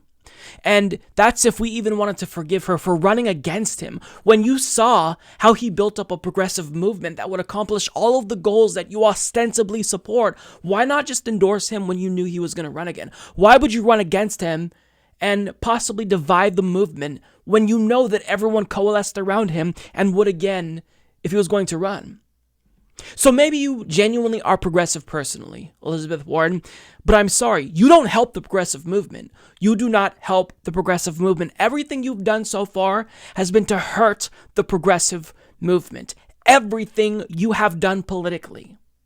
You are no friend to us, you're a fake friend, and you just showed everyone that you were willing to throw Bernie Sanders under a bus because maybe it would help you. Or maybe you can get a slot in Joe Biden's administration. Maybe he promised you VP, and I know people think that that's out of the question because they're so ideologically different, but back in December, Joe Biden said, I'm definitely open to the idea of making Elizabeth Warren, my VP. Take a look. Okay, so here's a mulligan. Would you like to add Senator Warren to your list? I'd add Senator Warren list. I'd add all, but she's going to be very angry I haven't said that.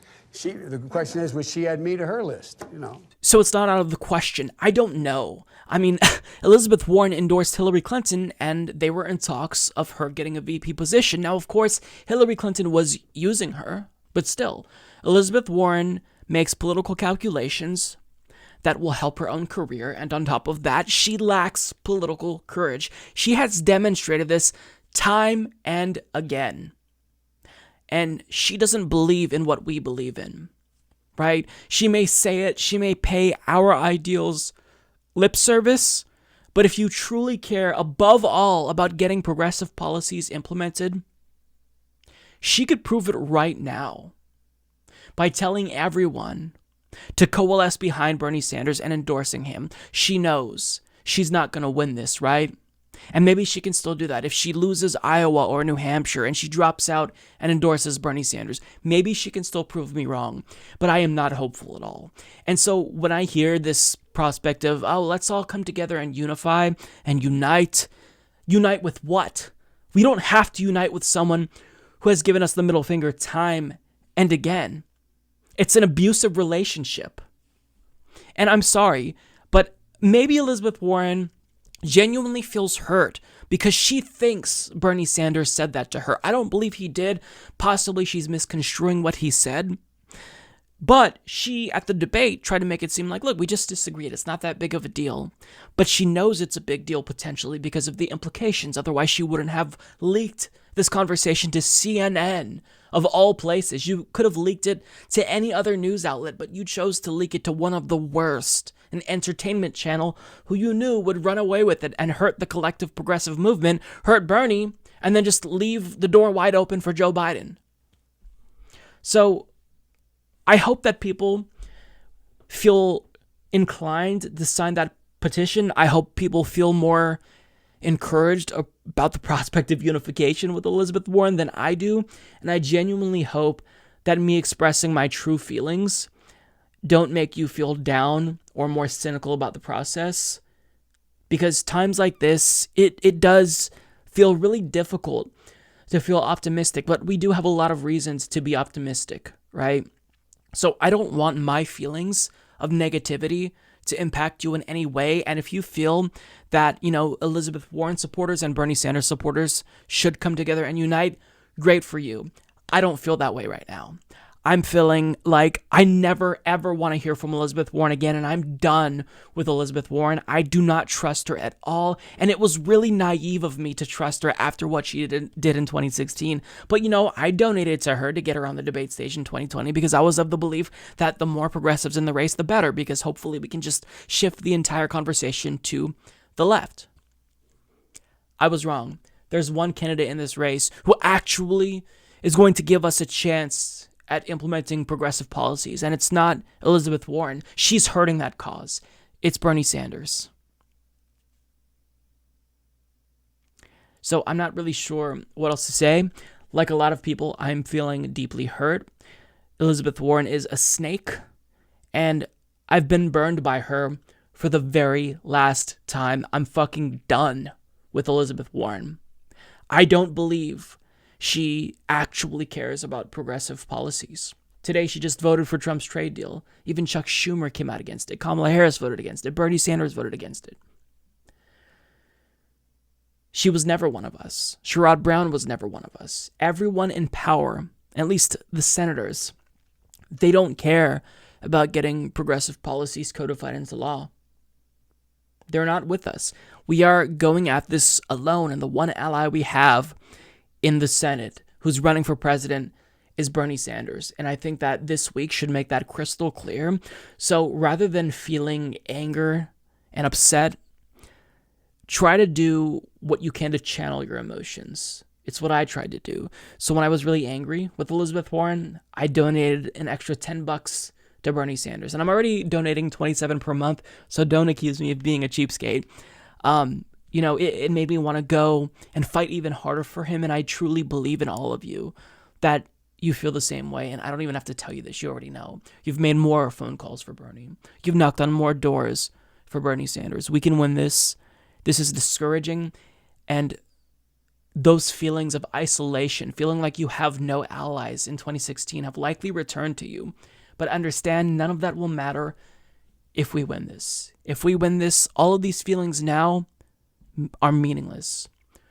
So I'm done talking about this. Hopefully there's no new developments so I don't feel inclined to talk about this. And I'll leave that there. Like everyone, I'm hurt, but the writing was on the wall. We knew Elizabeth Warren was a fake friend. We should have listened to our gut instinct rather than trying to give her a second chance when we knew this was possible. So basically, this primary at this point in time looks like it's coming down to Bernie Sanders versus Joe Biden. And we have a very difficult task of trying to flip some Joe Biden supporters. Now, primarily, I think that the best argument to convince them to come over to Bernie Sanders' side, assuming that policy isn't their number one priority, is electability. Because a lot of voters are indicating that they're voting for Joe Biden because they think he's the best bet to beat Donald Trump. So we have to make sure that we convince them that Bernie is the most electable. But another thing that we have to focus on is the fact of the reality that Joe Biden supporters disproportionately are older and Bernie supporters are mostly younger. So there's that generational gap. But we have to tell everyone who supports Joe Biden, any older voter that we know personally, that this is an individual who isn't just going to lose to Donald Trump because he's less electable, but he poses a direct threat to their livelihood. Yes, their livelihood if they depend on Social Security. Because for the last 40 years, as early as 1984 and as recently as 2018, Joe Biden has been advocating for a cut in Social Security. And this was pointed out by a phenomenal article in The Intercept by Ryan Grimm. Now, I'm not going to read the article, but I'm going to show you video clips straight from the horse's mouth where Joe Biden says, I'm down to cut Social Security. Because if you show this to older people and they know how important Social Security is, then this could potentially persuade them. Because I have parents who depend on Social Security. And if that were cut, it would be devastating. And I know that a lot of people who are living off of that know how devastating that will be. So if Social Security is something that's important to them, and it should be important to everyone, but people benefiting from it now especially know, then this is how we can possibly persuade people that Joe Biden is not the candidate for them. Take a look. When I introduced the budget freeze years ago, the liberals in my party said, it's an awful thing you're doing, Joe. You are all the programs we care about. You're freezing them. Money for the blind, the disabled, education, and so on. And my argument then is one I make now, which is the strongest, most compelling reason to be for this amendment or an amendment.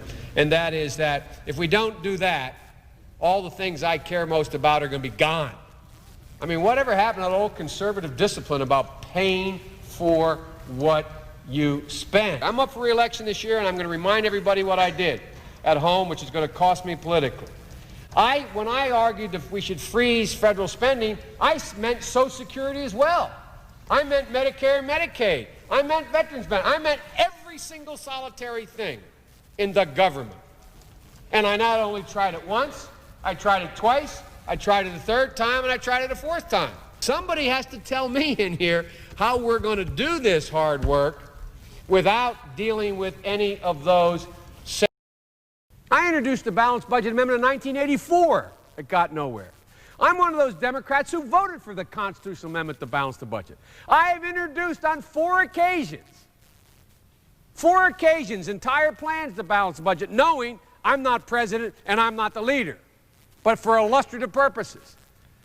I tried with Senator Grassley back in the 80s to freeze all government spending, including Social Security, including everything. The American people know we have to fix Social Security. They know we can't grow our way to a solution. They know we're going to have to make some tough decisions. They're ready to make these decisions. They're ready to step up. We have to be ready to straightforwardly tell them what we're about to do. As I go around the country like other candidates, whether I'm in Oxford, Mississippi, or Bangor, Maine, it doesn't matter. The one criticism our party gets from Democrats is we tend to be too timid. It's almost like we're afraid to tell the American people the unvarnished truth. Well, folks, they're waiting for the truth. Now, in that first clip where the audio cut out towards the end, that happens whenever I download videos from Twitter for some reason, he called Social Security a sacred cow when he was talking about cutting it. And it's a sacred cow because whenever politicians try to cut it, there's a lot of backlash, right? But he's basically saying, look, I'm brave enough to go after this sacred cow. I mean, Bill Clinton tried to privatize it. George W. Bush tried to partially privatize it. And in 2008, you heard him use the code words. He said we need to fix Social Security. Now, politicians use what is known as doublespeak, where they say something, but they say it in a really disingenuous way, right? So rather than just saying explicitly, I think we should cut Social Security, he'll use a code word, like we need to adjust or fix Social Security. And Republicans say the same exact thing, but that is code for let's cut Social Security. Now, they like to concern troll about the longevity of this program, and look, they'll say, I just want to fix it so that way it's there for other generations. But Social Security, contrary to popular belief, is not going insolvent. It's going to be there for generations to come, and the only tweak that we should be making is lifting the cap on taxable income, which is exactly what Bernie Sanders wants to do, and Bernie Sanders has affirmed that he will be protecting Social Security. Now, you saw that clip. That last part was from 2008, when Joe Biden was the running mate of Barack Obama, and he hinted that we should fix, i.e. cut Social Security. Now, what actually happened? Barack Obama, after pledging to protect Social Security, tried to cut Social Security. But can you guess who stopped him from doing that? It was Bernie Sanders, who mobilized a coalition to stop him from doing just that. And I will link you to the fantastic Intercept article by Zaid Jilani where he talks about this. He goes into detail. And Joe Biden is from that administration, the administration that tried to cut Social Security, and Bernie Sanders is the guy who stopped him from doing that. He saved it. Now, I want to play one more clip for you because you could say, well, look, that video was from 2008 and that's all water under the bridge. But what are Joe Biden's current feelings? He's saying that we shouldn't do that, right? Wrong. In 2018, there is a video of him discussing that Paul Ryan was correct, that, we should cut Social Security. Now, Joe Biden's people will dispute the context of that and say, well, look, he wasn't saying explicitly that he agrees with Paul Ryan that we should cut Social Security, but he agrees that Paul Ryan would have to cut Social Security to pay for Donald Trump's tax cuts. But even if we interpret this video in the most charitable way possible, look out, because there's still code words in there, such as fix and adjust, that tell us what Joe Biden is actually thinking. The latest tax cut. Once again, those at the very top get the biggest breaks.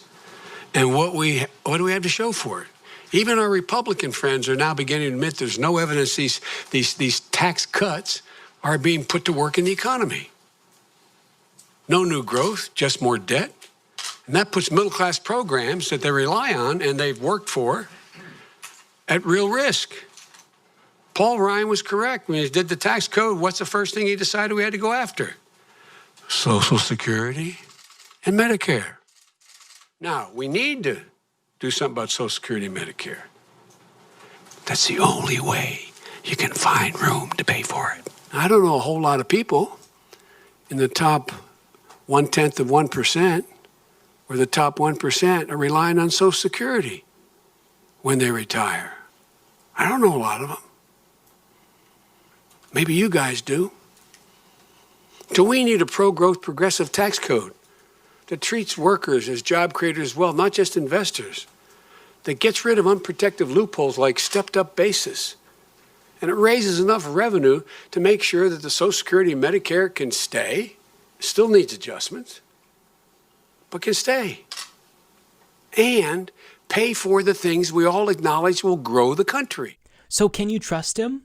Even if we interpret that video in the most charitable way, he still talks about the need to adjust Social Security. What do you mean by that? Why are you being so vague? Well, it's intentional. Now, the last thing that I will leave you with is consider this. Joe Biden, on multiple occasions, has talked about his willingness to work with Republicans. In fact, he's enthusiastic about it. He loves Republicans. So if someone is repeatedly saying and has a history of saying that we need to cut and or fix Social Security, and he's going to work with Republicans who are salivating over the idea of cutting Social Security, do you honestly believe that Joe Biden is trustworthy on this issue? No. And understand that when you have someone who is explicitly, like Bernie Sanders, saying, I will protect Social Security, I won't cut it, and on top of that, he has a history of challenging even Democratic administrations who try to cut Social Security, this is your livelihood. You depend on this. Imagine you not getting that cost of living adjustment and you get a cut. How would that impact your life if you didn't get that cost of living adjustment for just 2 years? When you're already struggling, assuming you live on Social Security. Do you understand? If you vote for Joe Biden and you live and rely on Social Security, you're rolling the dice with your livelihood, whereas there is a safe choice in Bernie Sanders. Now again, you may reluctantly support Joe Biden because you're thinking he's more electable. You're making a grave mistake here. We were all told by the establishment and the media that Hillary Clinton was more electable in 2016. She lost to Donald Trump because it was an anti-establishment election. Trump ran as a populist, and if you don't think he's going to run as a populist again, you're horribly mistaken. So the only person who is authentic, who's real, who can undercut that pseudo-populist appeal of Donald Trump is the person who's actually looking out for you, who genuinely believes in protecting and expanding Social Security. Because you shouldn't be struggling when you paid into this program. You should be able to live a life where you don't have to go to food banks on top of getting Social Security, where you don't have to scrounge for pennies to buy that last loaf of bread or gallon of milk. You shouldn't have to do that. We're the richest country in the world, so anyone who's talking about cutting Social Security in any capacity, they're immoral people, because we can afford to expand Social Security, not only protect it, but expand it. Because ask yourself this, when we are spending, more than 50% of our discretionary budget, which overall accounts for 2/3 of our total budget, on the military, why should you not have more money in your pocket every single month from this program that you paid into? Do you understand? We have to expand Social Security by lifting the cap on taxable income. And that's it. You solve the problem. No more fear-mongering from Republicans about the program going bankrupt. That's gone. So this is the argument that we all need to be making to anyone in our family who's older that supports Joe Biden. I think that on the policy, we're just not going to get them to agree with us. But on this issue, an issue that's personal to them, we can convince them that it's in their own self-interest to back Bernie over Biden if they truly care about protecting Social Security. We've got to make that case, and we've got to make it loudly and proudly, because Iowa is taking place very soon, and this is the last-ditch effort to swing people over to our side. And I think that this is one argument, one tool in our arsenal that we've got to use. All right, now for some good news. Because in spite of the shenanigans that Elizabeth Warren pulled this week, Bernie Sanders still managed to have a fantastic week. And I think that part of this actually does have to do with Elizabeth Warren's smear, because after that first debate, Bernie Sanders managed to raise $4 million in just 2 days, with a total of 200 contributions, 25,000 new donors, and on top of that, a new poll found that he's actually doing the best against Donald Trump in Florida. Currently, he's closing the gap in Nevada. A Reuters Ipsos poll found that he's closing the gap nationally between him and Joe Biden. He's just endorsed by Progressive Representative Mark Pocan, as well as the Clark County Black Caucus in Nevada. And as of right now, understand that he has the best chance of winning. We don't necessarily know how Elizabeth Warren's drama is going to impact his chances, but as of now, we have no reason to be down. And someone who I typically don't respect at all, Chris Matthews of MSNBC, you've got to give him credit, because even he admits Bernie does in fact have the best shot. And I want to play that clip for you, because this is someone who is no fan of Bernie Sanders. In fact, he's indicated multiple times that he hates Bernie Sanders. But he admits in this clip, Bernie's the one to beat in Iowa. Take a look. Up next, why Bernie Sanders is the candidate to beat, I think, in Iowa and New Hampshire. I watched it. I was out there last night. I think I know what's going on out there. It may not be what you want, but I think it's what's going to happen. Bernie out there. You're watching Hardball. 6 candidates took the stage last night for the 7th Democratic debate. And let me leave you with my assessment of why Bernie Sanders is the candidate to beat in Iowa. 1, his strong anti-war position. He was against the war in Vietnam. He was against the Iraq war. He's anti-war in his bones. And again, last night, he let the world know it. 2, I checked the numbers. 2/3 of the Democratic Iowa caucus voters in 2016 called themselves liberal or very liberal. Bernie swept those very liberal caucus goers in 2016 and should do it again in 2020. And this explains why Elizabeth Warren is battling with Bernie. She's trying to get the very votes that he has gotten before. Between the two of them, it's a zero-sum battle. Joe Biden, who is contending for that 1/3 of the caucus goers who call themselves moderate or conservatives, can't match Bernie's potential. The arithmetic is simply not there. He's battling with Buttigieg and Klobuchar for that 1/3 of the vote. So bet on Bernie in Iowa. Bet on Bernie in Iowa. It feels really good to hear an MSNBC host say that. And this may be unprecedented, because I don't think these words have ever come out of my mouth throughout the history of the Humanist Report. But good job, Chris Matthews. And look, I'm not commending him because he's confirming my bias and telling me what I want to hear. I'm commending him for his objectivity, because that is what we look for in journalists. Like for me, even though you all know what my biases are, you know that I support Bernie Sanders, I still go out of my way to be objective, right? Because the truth matters. The objective truth matters. So even if I'm supporting Bernie Sanders, I admit that the worst person in the race, Joe Biden, is his biggest competition with a solid shot at the nomination. So we have to admit what is objectively true, and you just got to give an MSNBC host credit for that, knowing that there could be this bandwagon effect, and just admitting that Bernie could win or is the best bet in Iowa, could influence your viewers to support him. Credit where it's due. That's all I'll say. Now, in terms of his arithmetic, it's really interesting. I think he makes a really solid case as to why Bernie Sanders will win, and we'll talk a little bit more about numbers in a second here, but he claims that Bernie Sanders has the progressive vote on lock.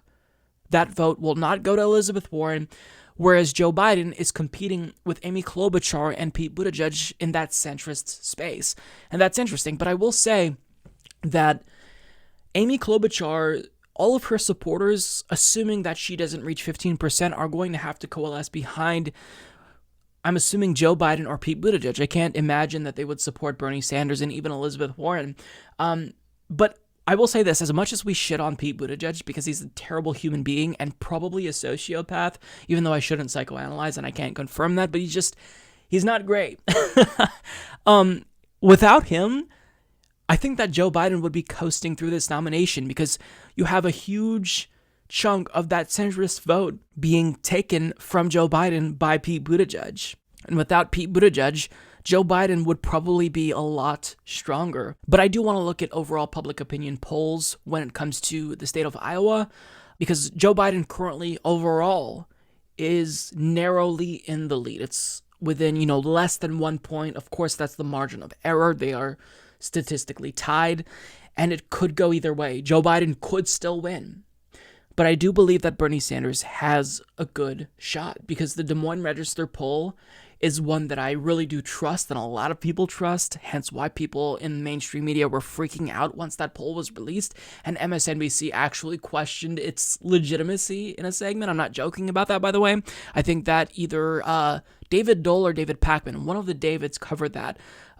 So check that out. I'm blanking. I apologize to both of them. But look, when MSNBC has that level of cognitive dissonance when they're trying to question the merits of a poll openly that is well respected, they're freaking out. So aggregate polling data basically says it's anyone's game between Joe Biden, Bernie Sanders, and Pete Buttigieg, with Elizabeth Warren not too far behind Buttigieg, but nonetheless not as close as everyone else. But let me tell you this. So back in 2016, aggregate polling data showed that Hillary Clinton had 4 points on Bernie Sanders, but guess what happened? Bernie Sanders overperformed the polls, and he ended up outperforming so much that she only beat him by 0.2%. Aggregate polling now shows that they're neck and neck, and if he outperforms the polls again, if he truly did execute his strategy of bringing new voters into the process, then I think that it's not unreasonable to assume that he will once again outperform the polls. And remember that back in 2016, Hillary Clinton had no other centrist that she was competing for that space with. Joe Biden does have to compete with Amy Klobuchar and Pete Buttigieg for that centrist space. And seeing that progressives have coalesced around Bernie Sanders, he may have to compete with Elizabeth Warren for that space, but I don't think he'll be competing as much for that progressive space as Joe Biden will be competing for that centrist space. So let me just tell you this. We can win this. We absolutely can win this. And I always worry that when I say that, a lot of people will take away, oh, well, that means I can just sit back. And I know that you guys are smarter than that. But a lot of people, it's really easy to become complacent, right? Especially when you have your own issues to deal with. But understand that whenever I tell you Bernie Sanders is doing better, he becomes more vulnerable. We've all seen that play out this week, right? With the Des Moines Register poll, and all of a sudden he's getting these attacks from his biggest ally in the field. It's going to get even dirtier, possibly. We have to be prepared for absolutely anything. Hope for the best, but prepare for the worst in terms of the attacks. So whenever he does better, we have to push harder, because the establishment is not going to just let him walk to the nomination. They're going to fight him with everything they got. We got a little bit of a taste of that this week with Elizabeth Warren's bullshit. So I'll leave that there. We have a shot at this. We just have to push that much harder. So last week we talked about how Donald Trump slowly but surely is beginning to turn his attention towards Bernie Sanders. He sent out 2 emails about Bernie Sanders 2 days in a row because he's getting afraid since Bernie Sanders is surging. In fact, on Twitter, Trump even acknowledged that Bernie Sanders is surging, asking, "What does this all mean?" To which Bernie Sanders responded, "It means you're going to lose." Boss move. Bernie Sanders is the king. You've got to love that response, and you've got to love Bernie Sanders' confidence. Now, since Bernie Sanders has been surging, there are reports that Trump increasingly is becoming more and more fixated on Bernie Sanders, and we got confirmation that it was, in fact, because he fears Bernie Sanders, and there are reports indicating that he's secretly obsessed with Bernie Sanders' popularity and is afraid to run against socialism because of its simplistic appeal. And I mean, yeah, student debt cancellation is something that you really can't run against, right? Hence why Donald Trump has been attacking Bernie Sanders, because he doesn't want to run against Bernie Sanders. He says he'd love to make the 2020 election a referendum on socialism, but secretly he knows he doesn't really want to do that, especially when you consider the fact that Bernie Sanders has a powerful counter-argument to that. Yeah, I'm a democratic socialist, but Trump is a socialist for the rich. I mean, Bernie Sanders has the strongest case against him. And this is good news for us. As Trump increases his attacks on Bernie Sanders, we should all be thankful. Because if people start to understand why Trump is attacking Bernie, knowing that he's afraid of Bernie Sanders, then Joe Biden's electability argument is gone. It goes away.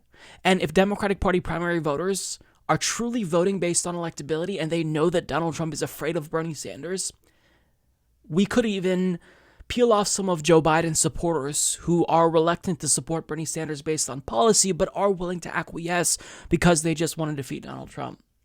Now, Bernie Sanders is capitalizing on Donald Trump's fear, and he released a 5-minute video where he basically just taunted Donald Trump. And he gave us a preview of the argument that he would make against Donald Trump in a general election. And I want to play this for you because it is strong, it's powerful, and it's not like he's saying anything new. Like, I've heard him make this case, but knowing that we're so close to victory, knowing that he could be making this case on a national stage in a debate with Trump, it really just, something clicked with me.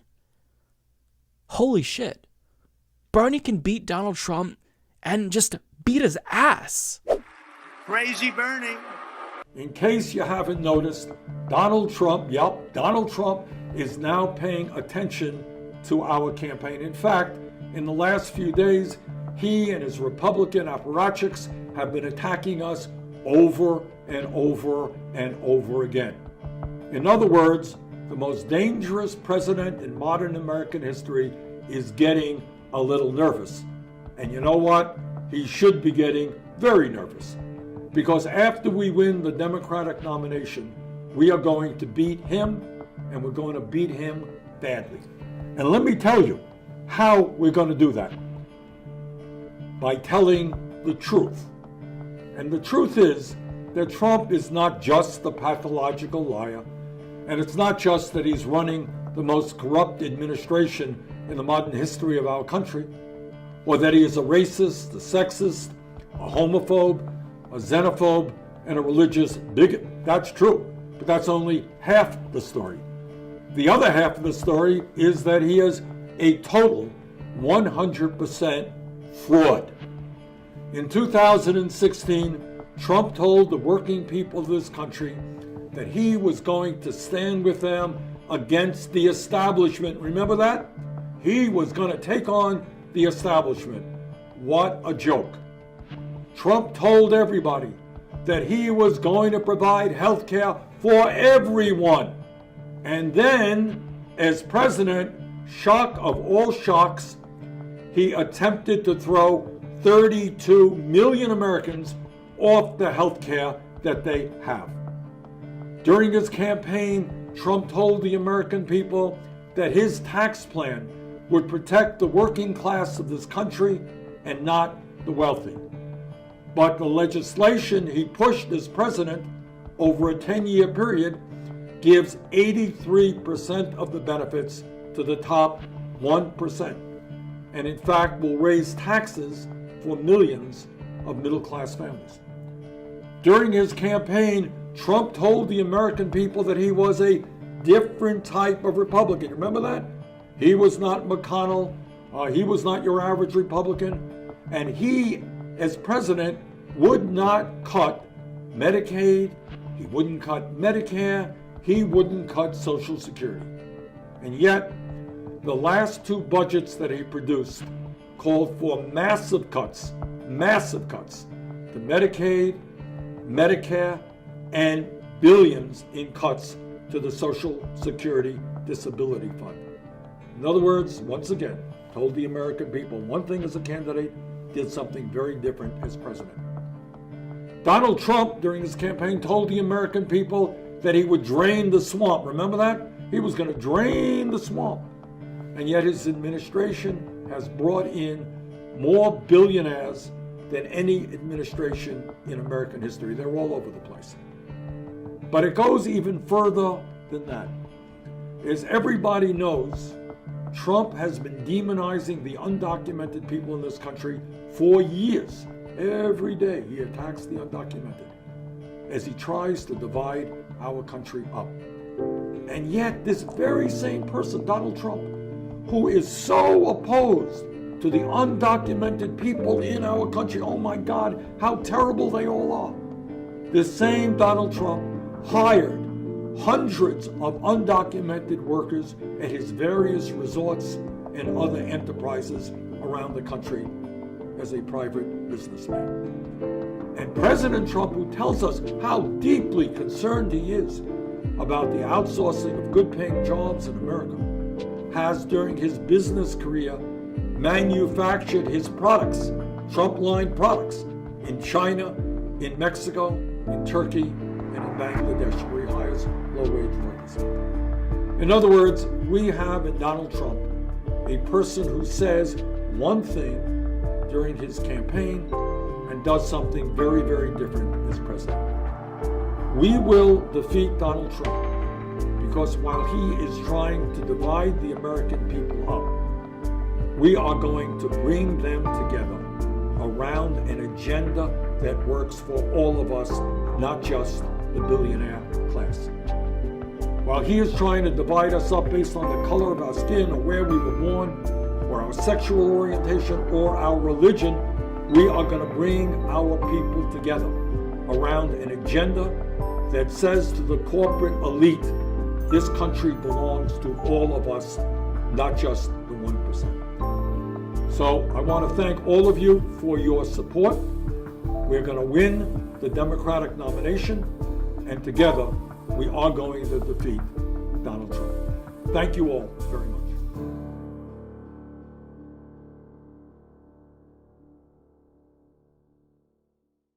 Watching that, it gave me chills because it's so clear. It's so clear. Bernie is our ticket. Nobody else is going to make that case. Nobody can make that strong of a case against Donald Trump because nobody has the credibility that Bernie Sanders has. It's so clear to me. So there's something about this video that it spoke to me. It cut through all of my fears about Donald Trump winning. It goes away when I imagine a scenario where Bernie Sanders is the Democratic Party's nominee. Now, again, it's not, going to be a cakewalk. We still have to fight really hard, and Trump could beat Bernie Sanders. But do I think that will be the case? No, I'm confident that we can win with Bernie Sanders. And that case that he just made is so powerful that almost every single voter who flipped from Obama to Trump in 2016, they're going to come back for Bernie Sanders. Not only that, so many young people will get out and vote for Bernie Sanders. So many more new voters will come into the process that if Bernie Sanders wins, he could win so large that we get a mandate. So if you honestly, if you truly believe that electability is the utmost important factor in selecting a candidate, you would be a fool to not know what Bernie Sanders is offering. He is offering us a ticket off of this hellscape. And I heard this conversation in the latest episode of Chapo Trap House. Shout out to them. I love them. And I think that Matt Christman basically said everything that I've been thinking. That Bernie supporters feel like all of the other Democrats, even Elizabeth Warren, they don't matter. We are marching towards apocalypse. And if a Democrat beats Donald Trump, we'll still be marching towards apocalypse, albeit a little bit slower, right? We'll pump the brakes slightly, but we're still heading directly towards apocalypse. But Matt Christman said, Bernie supporters support him so passionately because we believe he provides us with an off-ramp so we don't have to worry about apocalypse because of climate catastrophe or nuclear war. Bernie is someone who can truly change this country. And now when you see him, as him and Trump begin to go back and forth, man, it is becoming more and more clear that everything we've said throughout the years is right. Bernie would have won in 2016, and Bernie beats Donald Trump. And he's confident of that. And after seeing this video, I'm more confident. So get out there, make some calls, make sure Bernie Sanders is the nominee, because if we want to beat Donald Trump, Bernie's our ticket. Hello everyone, I am here with 2020 congressional candidate from New Jersey's 8th congressional district. His name is Hector Oseguera, and he's running against Albio Sierras, and he's here to talk about his campaign. Hector, thank you so much for coming on the program. Thank you for having me on. Really happy to talk to you. Yeah, you're the third, I want to say, politician from New Jersey who I have interviewed, and all of them have been recommended by Russ Cirancione, so shout out to him, also was on the program as well. So your history is very interesting. You're a millennial, and you kind of followed this political trajectory where in 2014 you volunteered for Elizabeth Warren's senatorial campaign, 2016 Bernie's presidential campaign, 2018 AOC's congressional campaign, and now you're running yourself in 2020. So as someone who would never want to run for Congress, I view this as like tremendous self-sacrifice. So what made you want to step up and run for Congress? Because I think this is something that is very noble, considering I just would find it horrible to do. Well, I really appreciate that. And like I said, thank you for having me on. What really made me want to run is sort of this political awakening. I've been interested in politics my whole life. I was a poli-sci major, and public policy is always something that I've really cared about. And I come from a poor immigrant community, so there are a lot of issues that are constantly on the forefront with us, not just immigration, but wages, labor rights, a whole host of issues that are always affecting the community. Gun violence is big where I live. And I think it's just time for people who are sick and fed up with this system to step up and do something about it. I live in an area that's 100% Democrats, almost completely run by Democrats. And so for a long time, a lot of people were sort of complacent and thought that everything was okay, right? Because even if national politics are sort of screwed up, we have all these Democrats and they'll protect us. But what started happening with me is I started digging into our local politicians, and I started coming up against these really bad horror stories. So my opponent, Albio Sierras, he was my hometown mayor. I was raised in the smallest city in America. It's called West New York, New Jersey, right? And that is because we are directly west of Manhattan. It is a 1 square mile city, and my congressman had activists go to his office when the ICE detention centers were making headlines. And these activists made a very pragmatic ask of him. They said, would you at least vote to rein in ICE spending, right?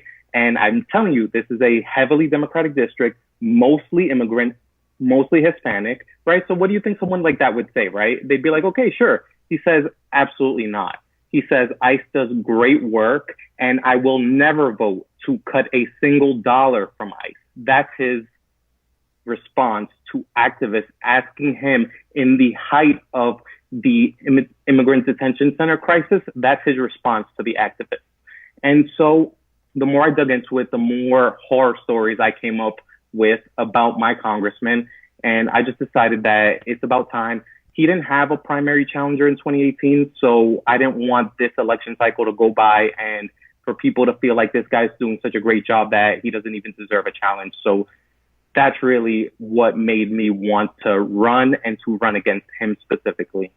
Yeah, that's a really great thing to say. A lot of people, like in Congress, they become complacent. They hold fewer and fewer town halls as the years go by. And people just get comfortable. You think, oh, well, it's a Democrat, so they're going to represent me. But I mean, for someone like that, for one, I think that every single politician should commit to wanting to abolish ICE. But if you can't, at a minimum, admit to like cutting funds to ICE, you're irredeemable. Like, your career should be over. So I'm so glad that you stepped up. Like, I always, like, whenever somebody comes on, I thank them for running for Congress, because it's just such a huge thing to do, to put yourself through, to kind of sacrifice your time when, you know, you're a regular working American. So it's difficult to find time to do this, but we have to have people step up. Politicians have gone on for too long, haven't been checked. And I'm so glad that people across the country are, you know, just rising up, and they're finally challenging them, because these Democrats, they benefited from having a D in front of their names and they just kind of felt comfortable. But now I think that they're learning we're not going to just accept the status quo. We're not going to accept, you barely representing your district and keeping that seat warm. It's unacceptable. So I'm so glad that people are starting to finally rise up. So I want to learn a little bit about yourself because you have a really robust campaign. I've said this before. A lot of congressional candidates have better campaigns than the people running for president. A lot of people running for president. Yours is no different, of course.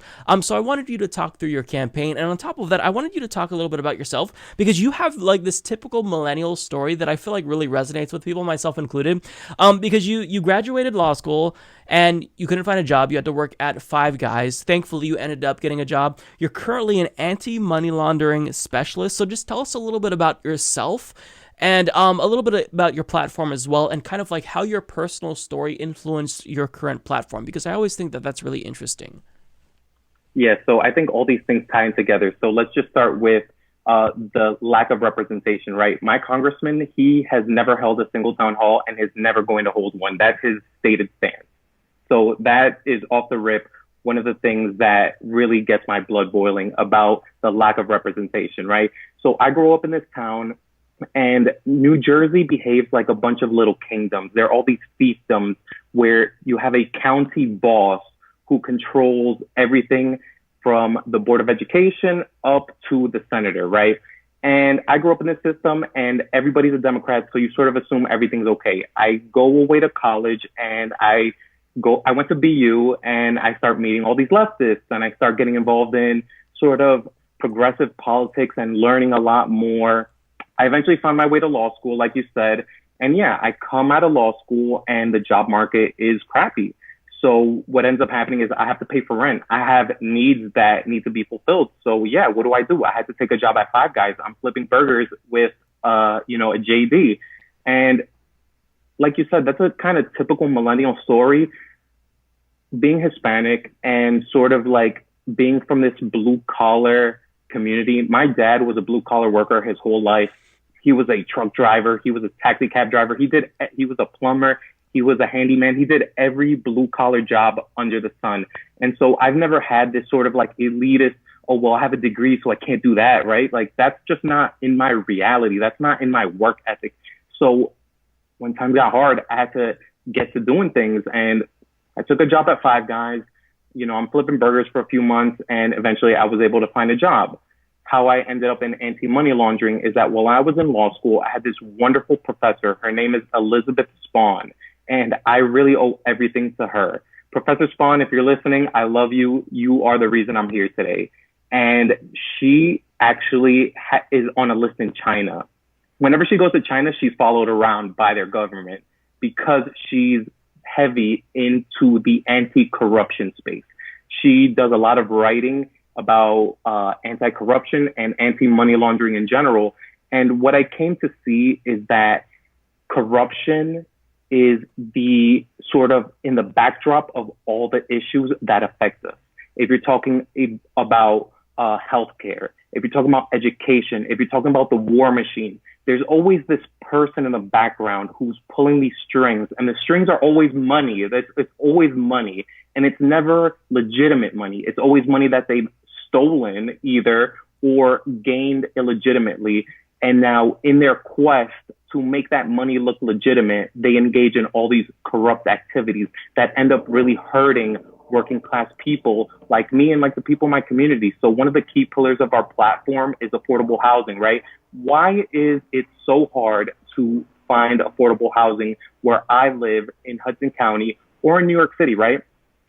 What you have is all these developments going up. These real estate developers are putting up these high rises, these luxury high rises, and they cost so much, right? So I'm an attorney, right? I tend to be doing better than the average person just because of the position that I hold.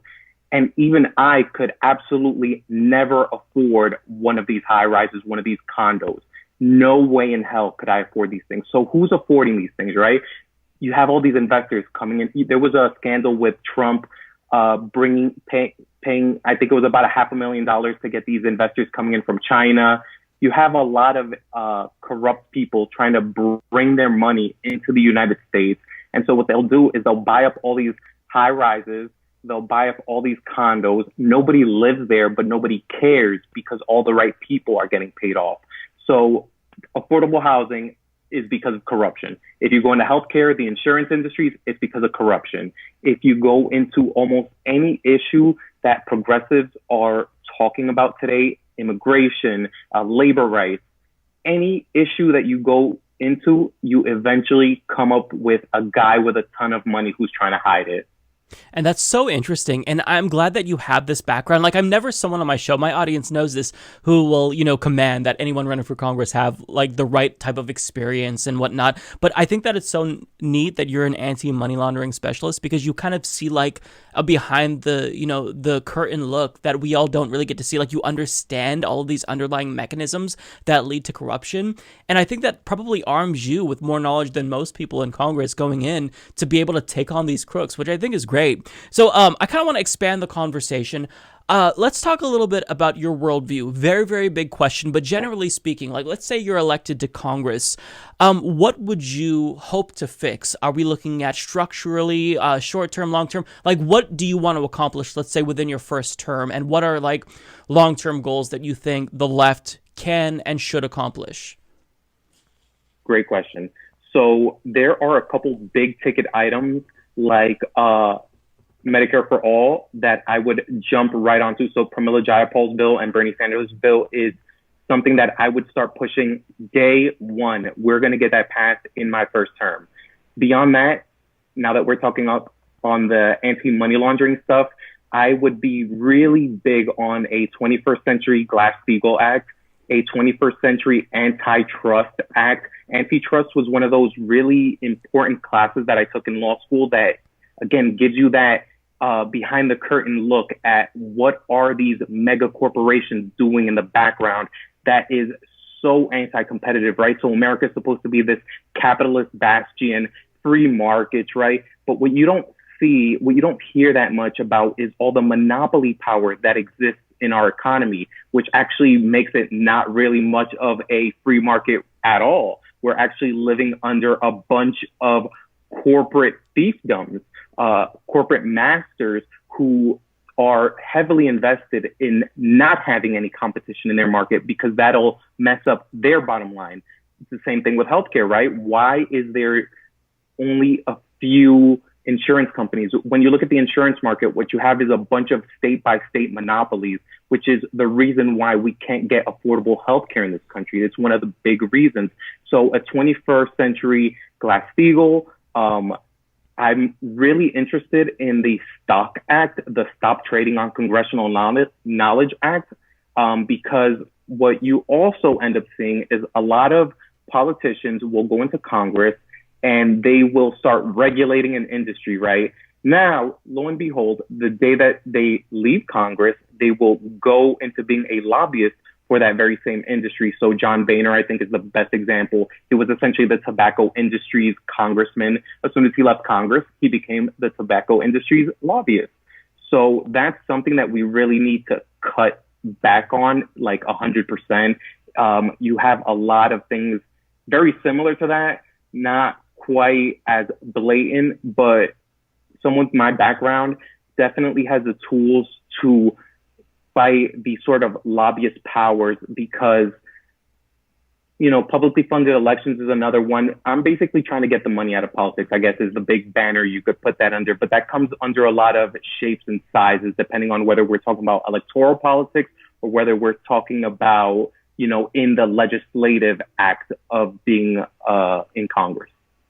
Yeah, I wanted to ask you, because the way that you break down like corruption and the way it works, it's really simplistic and it helps people like me understand. Like, I have a very broad sense of like what to look for, but you kind of really know all of the intricacies and nuances of it. So when you talk to people, when you're knocking on doors and whatnot, what's the response? Because whenever you see like a populist type of campaign in any country, not just the US, anti-corruption is usually like at the top of their agenda, because people around the world see that global capitalism has corrupted a lot of institutions everywhere. And I would imagine that the response to that, especially knowing who the incumbent is currently, it's got to be like, you've got to be making a lot of people, want to jump on board with your campaign, right? Like, what's the response? Yeah, well, you're not going to make a lot of news talking about corruption in New Jersey, right? It's sort of like a running joke that New Jersey is like politically corrupt. And there is so much we could touch upon in that regard, specifically with my district, right? So one quick story I'll tell you about is that, like I said, the part of New Jersey where I exist is run like a bunch of fiefdoms. And my congressman basically goes down the line. The line is something that we probably will talk about. It's a mechanism that the establishment uses to perpetuate itself in New Jersey. But essentially what you have is that these higher end politicians, your senators, your congressmen, will go down to the local level, the police, the firefighters, the teachers, the crossing guards, and they basically make them feel as if they are only in their position because that politician sort of pitied them and gave them a job, right? And so you find a lot of local teachers who, get into it for all the right reasons. They love children, they want to teach. And then a couple months into their job, they'll come to find out that they have to go canvassing for their local politician. Not kidding. And these sorts of things constantly repeat themselves throughout New Jersey politics. These are mechanisms that the establishment uses to continually perpetuate themselves. So the response is amazing because people know what's going on. It's like an open secret, right? Everybody knows what these politicians do. There was a story that broke not that long ago about people in a town in my district where the local party boss had people who lived in different towns, had moved away years ago, but still maintained an address in that town, and they would come back and vote there. They usually had another address somewhere else in the district. They'd go there and vote as well. So there are all these like really small, like insidious and hard to know about mechanisms that the politicians use to perpetuate themselves and to keep themselves in office. And a lot of people are really sick of it. It's not a secret. Everybody knows about it. And a lot of people are just sick of that and they are ready for change. The reception has been tremendous. Every single day, I've got my DMs are blowing up with people like, oh my God, I can't believe someone's really going to challenge the boss, because that's essentially who I'm challenging. I'm challenging the county boss. And, it's a great risk. Nobody thinks that anyone would ever do something like this. So just the fact that someone's doing it, the reception is really good. That's awesome. I think that it resonates with people because for members of Congress, there's this sense of entitlement. Like they are the ones who are elected there. And if you want to be the next person, you've got to wait your turn. You've got to pull all the right strings, get to know all the right people. And it's so frustrating. And to see someone kind of like buck that type of orthodoxy, if you will, it's really nice. So I want to ask you, because you kind of touched on something that I think makes up a lot of the issues that Americans have with Congress. So people don't want to take action that help them get elected. So an example is healthcare, of course. A lot of Democrats and Republicans, but Democrats specifically who don't support Medicare for all, they take money from private health insurers, big pharma, and then in turn, they don't support policies like Medicare for all. And this is specifically because, if they support that policy, then all that donations go away, and that reduces the chance that they get elected, because if you want to get elected in America or reelected, you need money. So my question for you is, strategically speaking, how do you convince them, if that's even possible? Like, do you think you can basically put Democrats in a headlock, your colleagues, if you get elected, and get them to come on board with policies like Medicare for all? Or do you actually have to support primary challenges? Like, what do you think is the best way? Because I kind of feel like it's all kitchen sink approach. Let's do all of that. But I don't necessarily know what will actually be conducive to victory. So what's kind of your plan going in?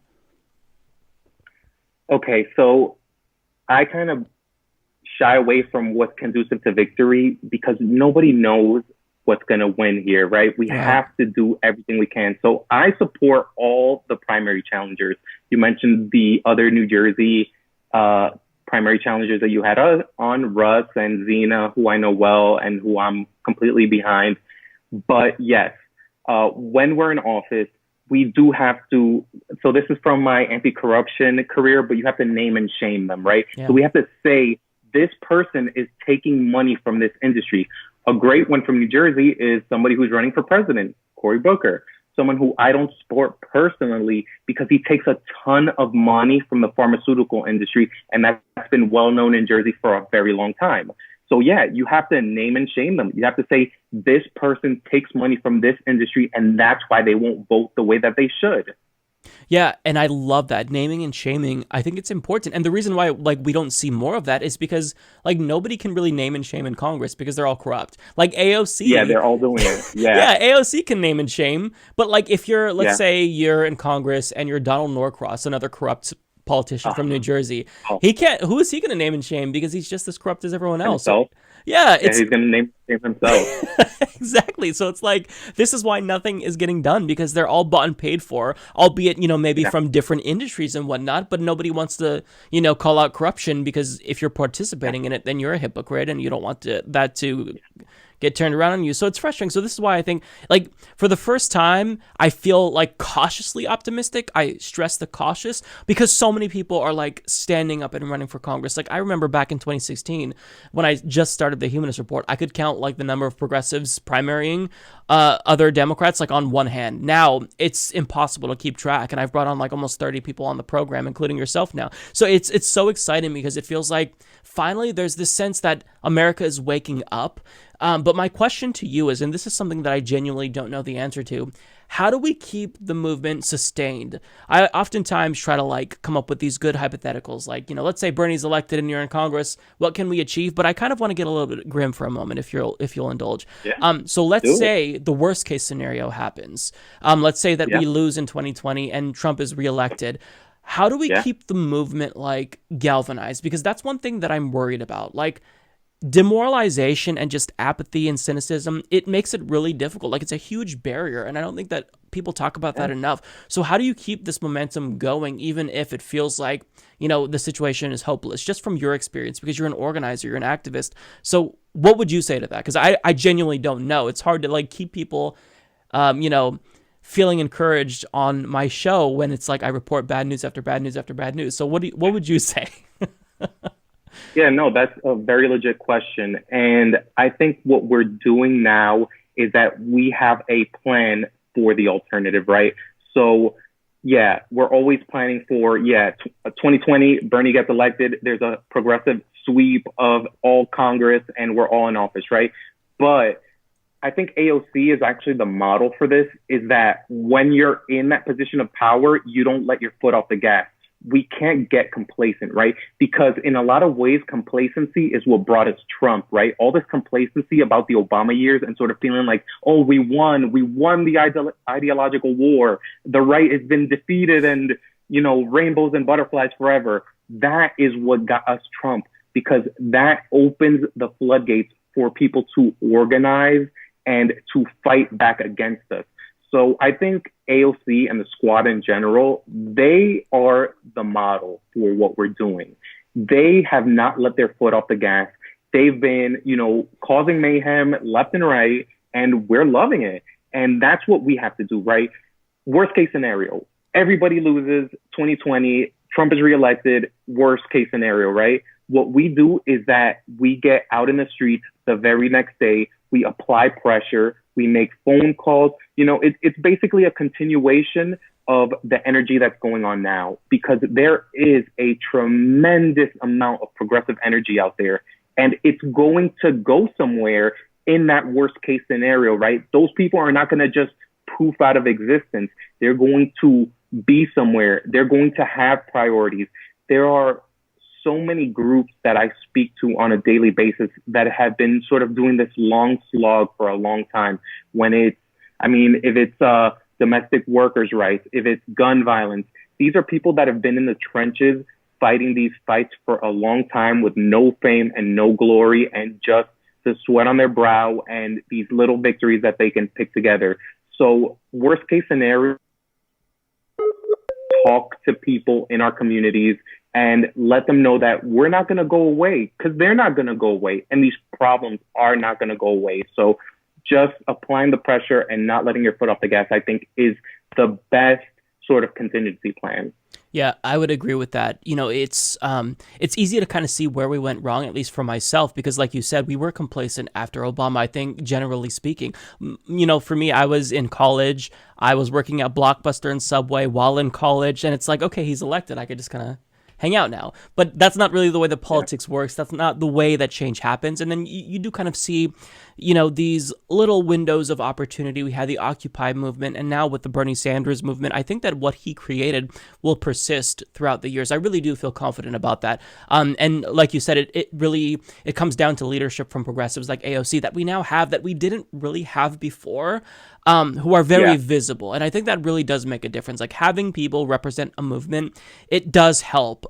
So let me ask you this. By now, anyone who's watching is going to be convinced they're going to want to support you. So what can we do to make sure you are elected? Give us your pitch and tell us what we can do and where to go. Well, if you want to support, you can go to my website, which is Oseguera 2020, my last name, Oseguera2020.com. Please donate, sign up to volunteer. If you live in New Jersey, anywhere in New Jersey, specifically in my district, please look me up. I'm very responsive on social media. Someone from my team will get back to you. This is going to be a push of all of us. So if you're interested, if you care about these issues, please sign up, donate, sign up to volunteer, sign up to canvass with us. We'll be canvassing in Elizabeth on Saturday. We have a meet and greet in Weehawken next week. We're just, really hitting the campaign trail hard. We're not going to leave this up to chance. This is a campaign to win. We're fighting to defeat the Democratic establishment. That is what this is about. And if that's something that people are interested in, I will beg you to sign up, do anything you can to push this movement along. Absolutely. Well, we will leave that there. Hector, thank you so much for coming on the program. It's been a pleasure. We will be watching and rooting for you, man. Thank you so much, Mike. It's a pleasure. And that is everything. Thank you all so much for tuning in. It's been not necessarily the happiest news week, but we're all in this together. Understand, we win together, we lose together. You're not in this alone. So whenever you feel like, you're really overwhelmed by the news cycle, know that you're not suffering alone. You're not happy alone. The progressive community, we are large and we're stronger than ever, and you're part of that. So I really want you to remember that, because I remind myself of that when I start feeling that feeling of isolation that I did in 2016, when it felt like we had no allies. No, we are a community. And even though this sentiment may seem a little bit corny, it's true. And I know that you know it's true as well. Well, that's everything. As usual, I want to send a thank you to all of our Patreon, PayPal, and YouTube members for helping the show to not just survive, but thrive as well. And that's all that I've got for you all. We'll see you next week. Take care, everyone.